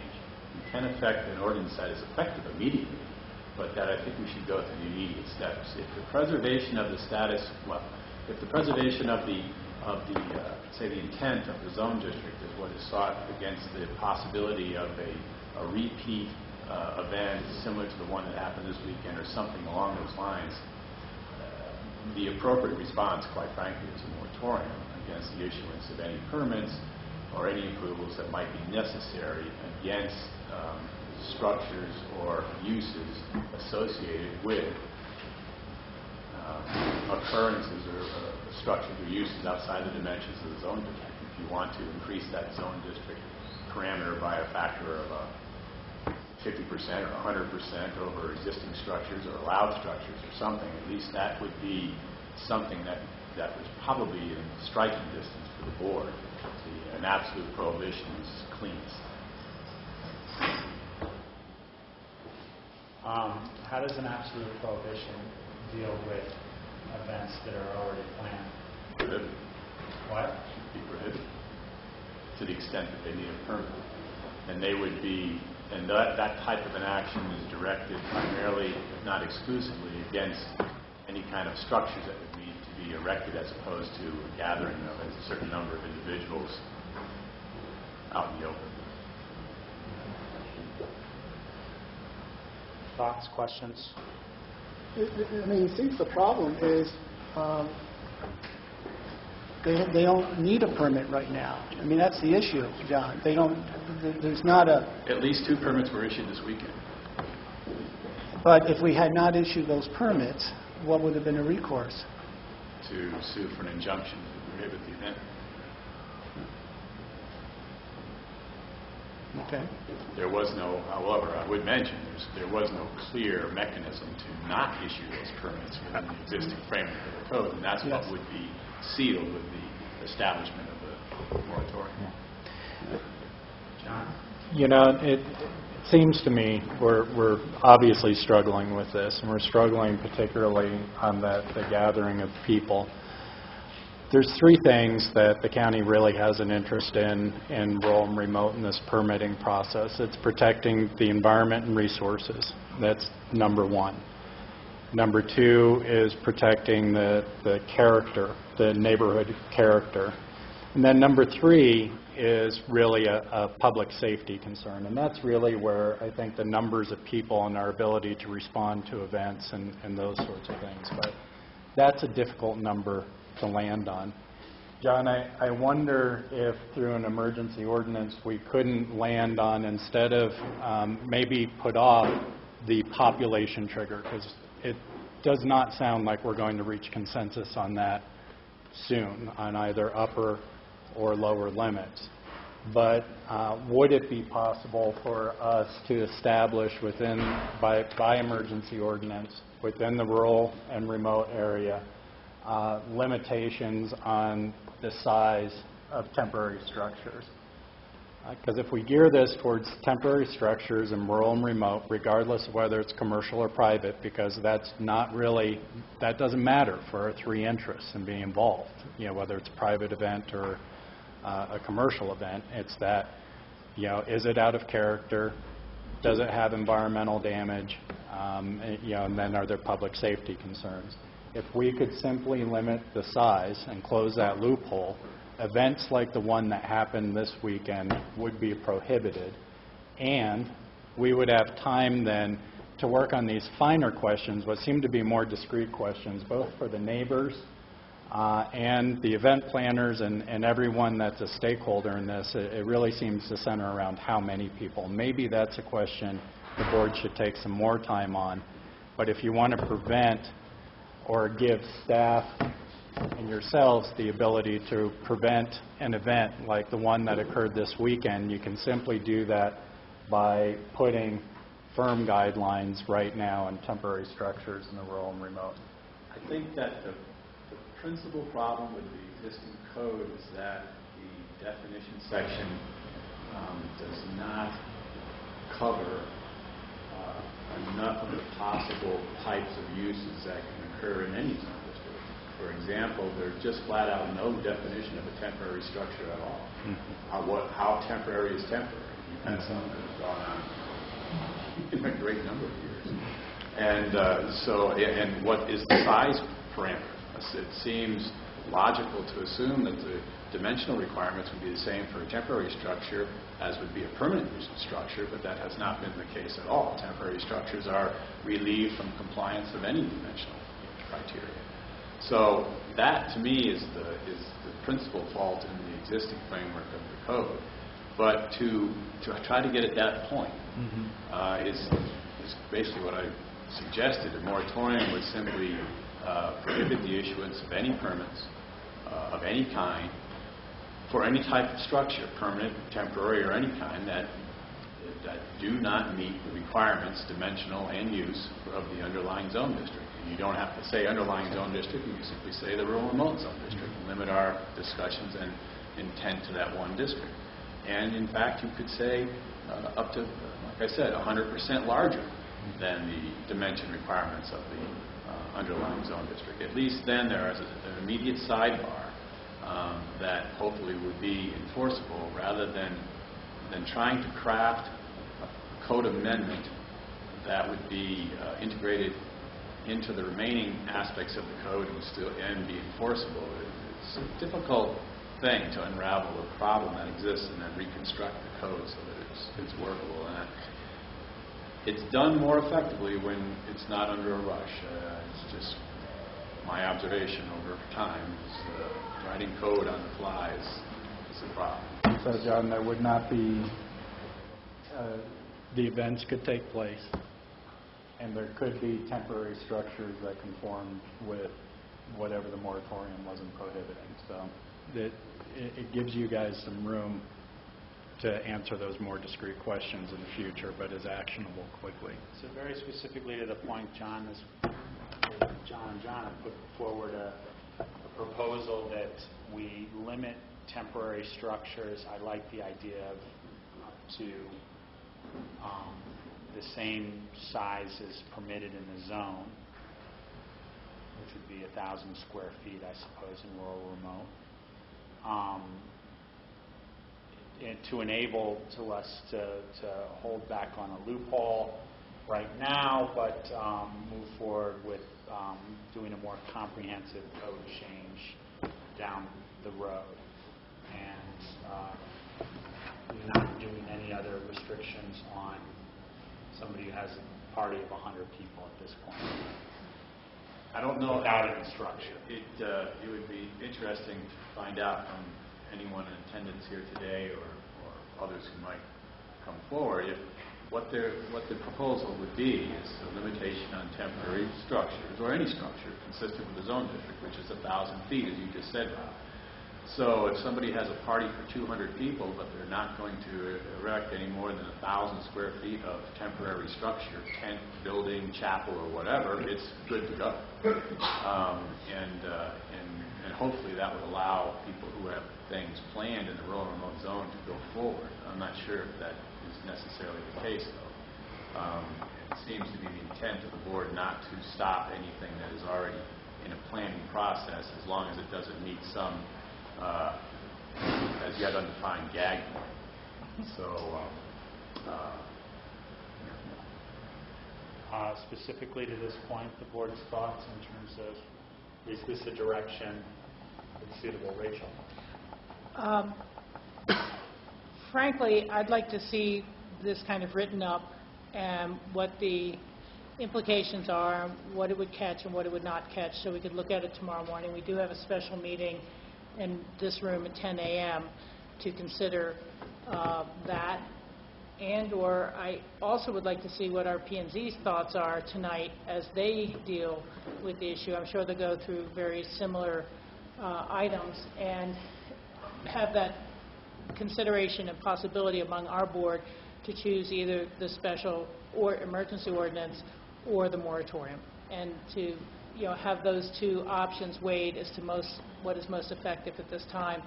And kind of as I said before, if the emergency ordinance was written with a summer 2014 exception so our staff could review those events, I just really don't want it to be where people push the limits of the balloon, and it's like, no, I only get 1,000 square feet, so we're going to have 20 temporary umbrella tables set up. And the umbrella tables are not structures, but they'll be good. We'll use the 1,000 square feet for the porta potty. It still, at some level, to me, relates back to the parking element as well. How many cars could be on site? Do they have a transportation plan? And things like that for the impacts. Now, again, perhaps any of these events that are planned would fall nice and neatly underneath that. And maybe some of the events that are planned this summer really push that limit. But so I'd like to hear what our own P&Z thinks about it, what they could hear benefit, and then use our conversation as a jumping off point. And then they could also discuss the ideas you've brought forward about how a moratorium could get us to the same purpose. And then tomorrow we discuss both of those as potential actions. George? I think it'd be important that the P&Z somehow has heard this conversation and our concerns, and perhaps the two options that seem to be before us, the emergency special ordinance versus a moratorium, which is probably just sort of a fine line distinction between them in terms of how we actually enact the moratorium. A moratorium is designed as a prohibition on activity or the issuance of permits that would allow an activity or a use to occur. The code change is something that's more refined, more involved, and it has to be more refined. For example, just hearing the discussions, you need to retool the special review criteria. Not so much the criteria as enumerated by Mike a little while ago, but how it's applied, and there's a gap. You have to retool the definition of special events and temporary uses, temporary commercial events, and all of that stuff. You have to define what a temporary use is, and a temporary structure is, and the board grappled with how to include an ability for, say, real estate showings and under the umbrella of temporary commercial use not too long ago, and it was a hard one to wrestle down to the ground, quite frankly. So the one process is definitely more involved. Entails quite a bit more analytical thought as opposed to simply stopping future actions, uses, events, structures of a certain parameter. Actually, they're kind of tools that work together. You put a moratorium in place so you can have time to think through the code changes. Exactly. And that's typically the path that this county and many other jurisdictions have taken when there is perceived to be a loophole or a gap in the existing regulation. You don't want something to happen. You simply stop the ability for it to happen and then have some considered thought on how the regulation should be amended. And then, just to clarify for me, if we decide to do a moratorium, how does that impact summer private events currently planned by? It depends on the content of the moratorium, but what I would advise is simply a moratorium on the issuance of any permits for any structures, temporary, permanent, or any type of structure that would be inconsistent with the dimensional use requirements and limitations of the rural remote zone district, period. So if somebody has an event going for 500 folks hanging out at Picnic Point, it's good to go as long as they're getting rained on. If they want to put up 26,000 square feet of tent, that's just not allowed because it exceeds the dimensional requirement of the zone district. Okay. Why didn't you tell us this an hour ago? Well, quite frankly, it's a more complicated. No, I know. I'm just kidding. Yeah, but as you guys got into more and more discrete requirements, it obviously became more complicated for us to affect the code. So we decided to give you an alternative. I think that's a great alternative. And hopefully you'll sort of save the P&Z from a lot of this by getting them up to speed. Well, no, I think the comment that you and Rachel have already made, that the P&Z should weigh in on this, is wholly appropriate. This is an action that affects the code or the application of the code, and they most definitely should. Right. You know, I'm agreeing with that. I'm just saying they need to have the benefit of this discussion and your suggestions as well, and the rationale why. So let's be clear on what we're bringing back in more over time. And let's be clear on tomorrow that staff will take the recommendations from P&Z. We will still have before you a resolution that would reflect those recommendations. And then John will have a moratorium ordinance before you, just a moratorium resolution before you as well. Okay. We need to change the notice Michael? control? Do we have a meeting scheduled tomorrow? Yes. Yes. Scheduled it last week when we talked about this. I believe it's at 10 o'clock in the morning. You noticed that's a special meeting. Somehow I wasn't here, so I'm not going to be able to attend that meeting. I can't find it anywhere. I can't find something from Charlotte. I can't find something on our agenda. It's on the bottom of our agenda that was in our package. Yeah, we talked about during future agendas last week, and Well, I would have told you last week that I can't attend it. Right. We'll have a quorum. Okay. Thank you very much, everybody. Appreciate you all being here. We're going to take a 5-minute break. Yeah, let's take a 7-minute break. Come back at 3 o'clock sharp. Puts us about 15 minutes behind schedule. But I think the next 2 items will be fairly quick. It was starting to sound pretty Quick. until I asked John that question. yeah.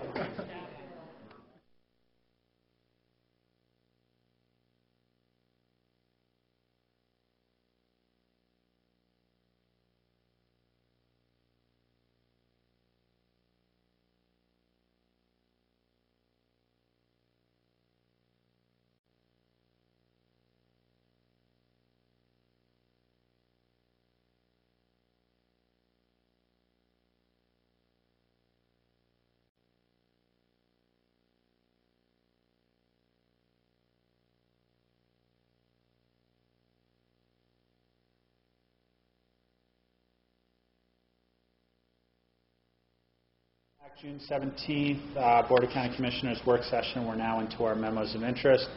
The first item is the Celestial Land Company continued hearing, MOI, and it's basically kind of in response to some requests that came in from both the neighbors group and the applicant on procedural information. And I don't, if the commissioners would like to weigh in at this time, I'm sure you've all read the memo. I'm willing to hear that, but I've got a plan for this, and I'm willing to just state it and move forward. John, do you want to maybe say something first, or? Me? Oh, I'm sorry. I was scratching myself, actually. Sorry. Yeah. You did that. I was like, oh, raising your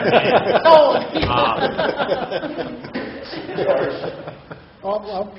Well, my plan is to stick to the game plan that we've had before. We've heard the applicant's presentation, very detailed, and we've absorbed that information. We will obviously, as always, allow questions of the applicant at any time, or various, if the commissioners want to ask questions of anybody in the room, they can certainly do that throughout the rest of the hearing. So we'll kind of start off to see if any commissioners have any questions, and then we will continue as planned from there. If after questions, we will open up the public hearing, which was planned, or continue the public hearing from the public. The neighbors will have their presentation time period. Then after that, we will have Has this changed? Did we have another public comment after the neighbor's presentation? We had That wasn't in the last member one. public who were not represented by the neighbors group. Okay, so we're doing that after. Yeah. This has changed because we opened a public comment and we're doing another public comment. Right. So the neighbor's presentation, I will not have two different public comment periods before and after the neighbor's presentation. We'll have the neighbor's presentation first, after questions from commissioners. Then we'll have public comment. We'll close the public hearing. We will have a rebuttal time period where they can reiterate what, if they want, some stuff that was in their presentation. I would encourage them not to go on lengthily and repeat things again and again. And then deliberations by the BOCC. And that's really sticking to the game plan that we had before. I know there was some additional request for information to be pre-submitted, but I don't see that it's appropriate. And unless the commissioners have anything to urge me to change otherwise, that's what we're going with. George? I agree with that. I'm getting a little tired of having other people tell us how we should be running our meetings. We run our meetings that are open. We allow time for all parties to present and speak, but I'm getting a little tired of being sort of bounced back and forth because of between the applicant and the protester. So I support your plan, Rob. So just to reiterate in terms of the numbers, what we're doing here, we're doing number 4 because number 4 always is allowed. We are not doing number 5 because number 5 already happened. We're doing number 6, 7, 8, 9, 10, 11.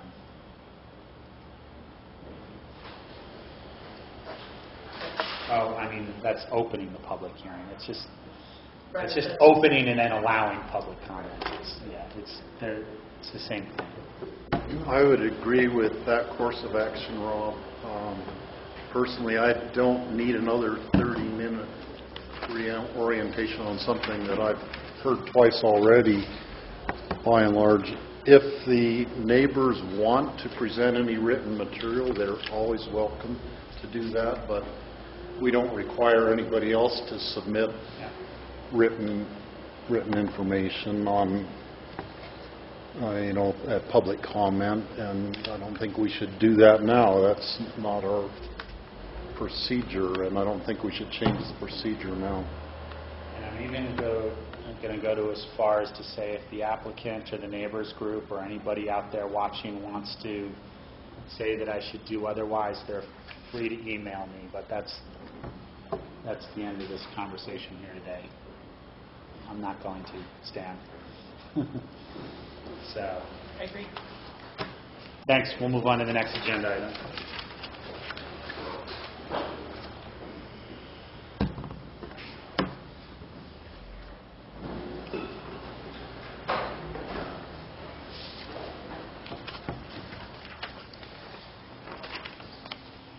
All right. Oil and gas letter or position. Yeah. At the regular meeting last week, John Peacock gave a quick rundown on some legislation that's been drafted for potential consideration at the state level in the event that the governor calls a special session of the legislature this spring. The draft is intended to clarify the interrelationship between state and local government jurisdiction over oil and gas operations. And as I understand it, the legislation is intended to provide an alternative to several ballot initiatives that may be introduced at the state level in November regarding local control over oil and gas development. Steve and I heard about those ballot initiatives at a conference that we attended this spring. And my understanding is that the initiatives are being developed in response mostly to front-range municipalities dealing with impacts of oil and gas development in close proximity to relatively dense residential neighborhoods down there. While the draft statute doesn't have significant implications for Pickens County at the moment, the board asked that I contact some other rural counties that have active oil and gas activity to see if they were supporting the draft and or were seeking support relative to their efforts. And I was able to contact county attorneys' offices only in 4 locations. I spoke with San Miguel County, La Plata County, Boulder County, and Gunnison County. In a nutshell, Gunnison County was the only county of the 4 that I spoke with that submitted a letter of support for the draft last week because they simply embraced the concept of acknowledging local control at the state level. La Plata County was basically of the same mind, but worked with the state prior to issuance of the draft statute and will not be submitting any further comments. San Miguel will not be commenting, and Boulder County was not compelled to comment on the draft either. So, in my conversations, there was some sentiment expressed that the draft is a start in the right direction, as John and I both had suggested last week, but didn't practically achieve much in the way of local control that we don't really have through the COGCC rules, state statute, and case law. And there was some concern expressed that the statute may diffuse any positive gains that could be achieved as a result of the proposed ballot initiatives, assuming any of them move forward. So, while the draft attempts to clarify roles and reach some middle ground, and there's some appreciation of that, perhaps it doesn't go far enough and doesn't seem to be garnering a lot of visible support thus far, with the exception of Gunnison. But there was no one who was actively seeking support from us based on the conversations I had.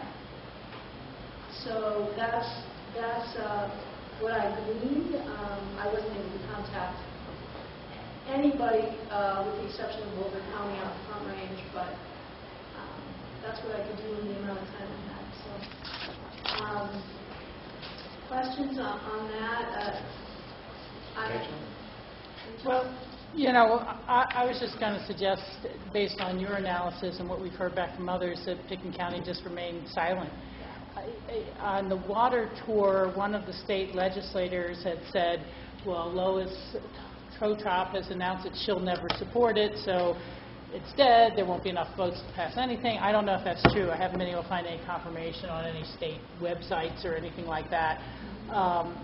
But there seemed to be this background about trying to keep it off the ballot because of political purposes for how it's going to play in the November elections. And, you know, I don't know how it's going to play. You know, it's all how people choose to play it, really. You know, and it just doesn't seem to deal very well, as we've talked about before, with the issues of preemption, and it may actually muddy the waters in a certain level for some people's perspective of what county land use powers already are. So is it really expanding? Or maybe for a municipality they think it is, but for a county it may, you know, actually be defining things as less than we feel we have now as a county power. So I just don't think that we need to weigh in one way or the other.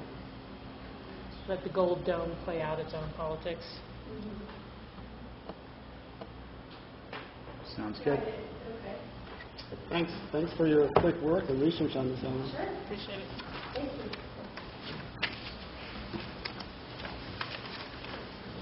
Future agendas. I do not have much. I just wanted to do a check-in because right now we have light agendas on the 1st and the 8th, which are just north and south of July 4th, and I just wanted to do a check-in that there weren't any travel plans from the board before we start to either fill up those agendas or firm them up. Okay. Well, we may have light agendas on those days. That's really all I've got for future agendas at this point. The only thing that I had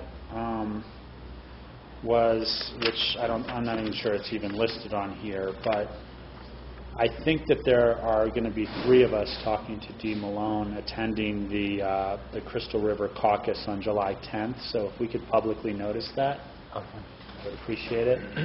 Is that on July 10th? That's July 10th, yeah. Okay, I had that written down wrong. They're going to have a big discussion on marijuana type stuff, and they wanted some input from people, and I had it on my calendar anyway. So, and I think they had already talked to Steve, and they said you usually show up. So, yeah, I guess my question, John, is this is not our meeting, so why would we need a public notice? You know, typically, if a quorum of the board is getting together, even though it might be incidental and not your policy discussion, there's some debate as to whether it's needs to be posted. However, if we know 3 of you are going to be there, and that there could be a policy discussion that would be a future board decision, as marijuana definitely would be. That's definitely a county policy position. We're on safer ground posting that. Okay, just curious. and that's all I had. Steve? Sheriff DeSalvo also is going to be invited to go there. I guess I won't have to go then. You guys have me covered. That's great. I don't know. Rachel? I have a small one to kind of potentially put on our calendars. This year in August, the Colorado Water Congress will be holding their summer convention in Snowmass Village. And so it really presents a unique chance for any other board members who'd like to attend without the usual hotel fees and bit of travel and everything like that. And so those dates are August 20th through the afternoon of the 22nd. And so I just wanted to put that on people's calendars in case anyone else would like to be able to attend. Then there's one other item that I wanted to bring up. It kind of fits somewhere between future agendas and open discussion. But this coming June 24th, Tuesday, the Interbasin Compact Committee meeting will be occurring in Summit County. And I obviously will not attend. It's one of our Tuesday work sessions. It's our senior summit day. But it's not as far off as a lot of them have been, such as Fort Collins for the last one. And since the focus topic of Trans Mountain diversions continues to be the real discussion point in that group, I don't know if whether our attorney's office or our ComDev's office or anyone else would like to attend and really get a good flavor of that, where that water plan is going. The state legislature is going to start holding meetings for it across our area. And I believe, I don't have the exact date, but I think it might have been August 21st coming up to where they're going to hold a meeting in Glenwood Springs to see what the Colorado River Basin is thinking. And so anyhow, I know I report back at some level when I attend those, but it's probably not as thorough as a staff could be. And I just wanted to put it out there that if we had any staff interested in the water matters who wanted to attend, it's the 24th of June, generally from 8:30 to 5, 4, and I believe it's in Summit County. Charlotte has the links to the Colorado Water Conservation Board that can provide the details. George? I wonder whether we should have a short work session with our CSU Extension agent.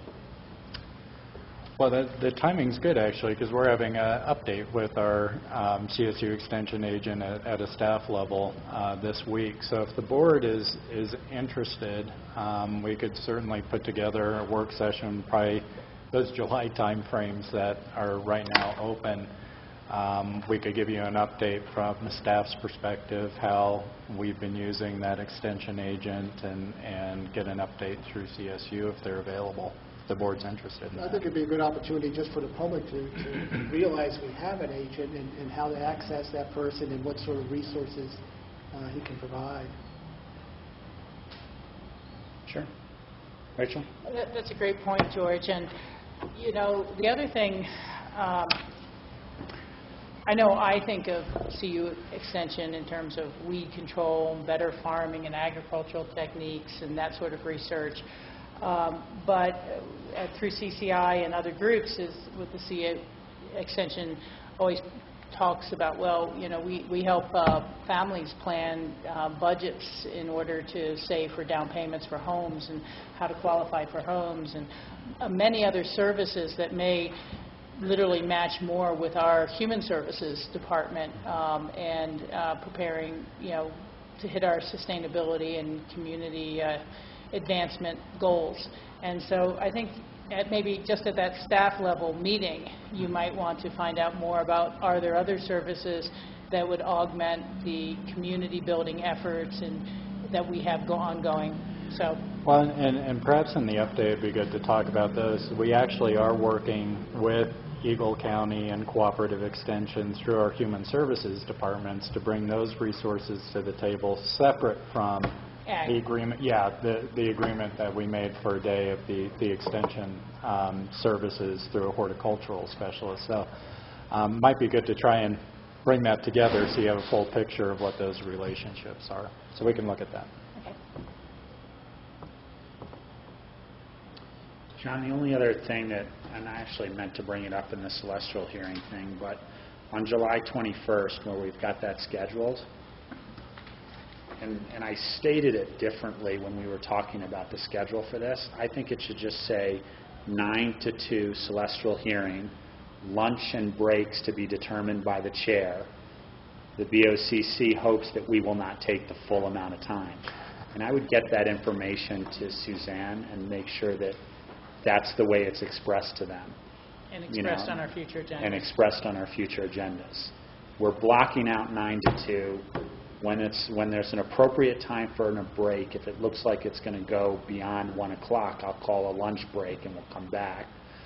But I don't want them to think, well, this is the amount of time we need to take up. So. Very good.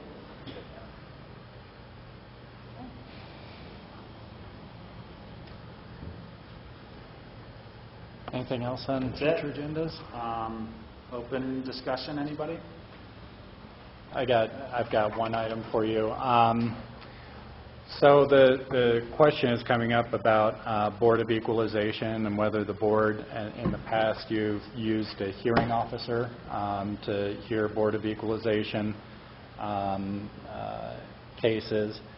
This year we've had 83 appeals so far, which is actually down quite a bit. Typically 10 to 15% of those, it's not a real hard number, but 10 to 15% of those typically make it to a hearing officer. So we're guessing, and again, it's never perfect, but we'd guess that, you know, we've probably got between 8 and 12 that would come in front of either the Board of Equalization or hearing officer. What we are looking for is some direction as to whether the board would like us to appoint a hearing officer, as in years past, to hear those appeals. Property tax appeals? Yeah. Yeah. So, I'm sorry, yes, it's Board of Equalization for property tax appeals. Or if the board could sit as the Board of Equalization. I don't think you've done that, at least in the 3 or so years that I've been here. So any guidance on how you would like to handle that? Rachel? I'd rather keep the current process. I think there's far more real estate expertise at the table, and then when they do wish to appeal it further to us, we're able to really look at some good documentation and look at the case being made. But I see no reason to change that. Okay. That consistent across. Okay, well, we'll work with the clerk and assessor's office, and we'll get a hearing officer appointed. Probably one that's local, given that we're only going to have potentially 8 to 15 cases. Do it in years past? What's that? We've had 3 or 4 different people. Yeah, Mick has done it in the past. Ken Call, Jack Muser. We've had several hearing officers. So. Okay, that's all I had. Any other open discussion, commissioners? Rachel? Yeah, I'm concerned. I thought that John Ely was going to bring over the letter on Senate Bill 23, and I I mentioned it to him before we started that last one. He's like, oh, that's right, I forgot to bring it over. And then I did email him, but, you know, it is getting a little timely since the veto was, 14 days ago or so. He was going to bring a letter for us all to review before that's sent out. Do you want me to try and call him before you guys? Because I know we're going into executive shortly. Because I wanted to get that letter out if we could.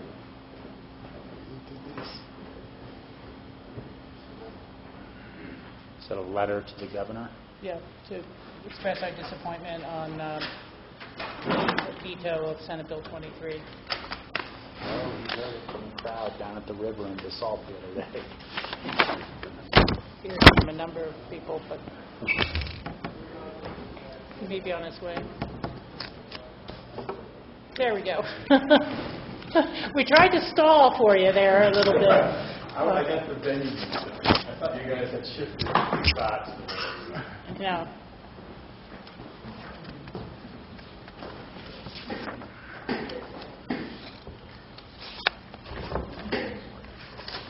Thanks, John.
Yep. Let me ask you, John, on the very last sentence, the word elevate seems more appropriate than evaluate the beneficial uses, the beneficial values. Okay. Yeah. I know, it's very small, but, we already, I feel like we already have evaluated the benefit. That's the only change you have, Rachel. I hit home run. Yeah, that's pretty good there. Well, as Rob said, it seems to be, have expressed down at the Basalt meeting a week ago, and I know others are expressing it. To me, the one thing I don't know that we need to put in here, but one of the reasons was clearly this divides the water community. Well, the idea of a trans-mountain diversion certainly divides the water community right along the Continental Divide. And I don't know that that's going to be reason for him to reject the state water plan. But it's not as if we're reaching consensus on, TMDs and the trans-mountain diversions in the classic sense. But we do not need to include that in here. But I think this just puts us on the record, and that's appropriate. Next to the last line, it should be hours instead of our. As ours, communities such as ours. Yeah. And maybe put chairman after Rob Ettner's signature. Yeah, that's usually how I wonder why the machine didn't do that, because you guys are all in there. Rather than pick them.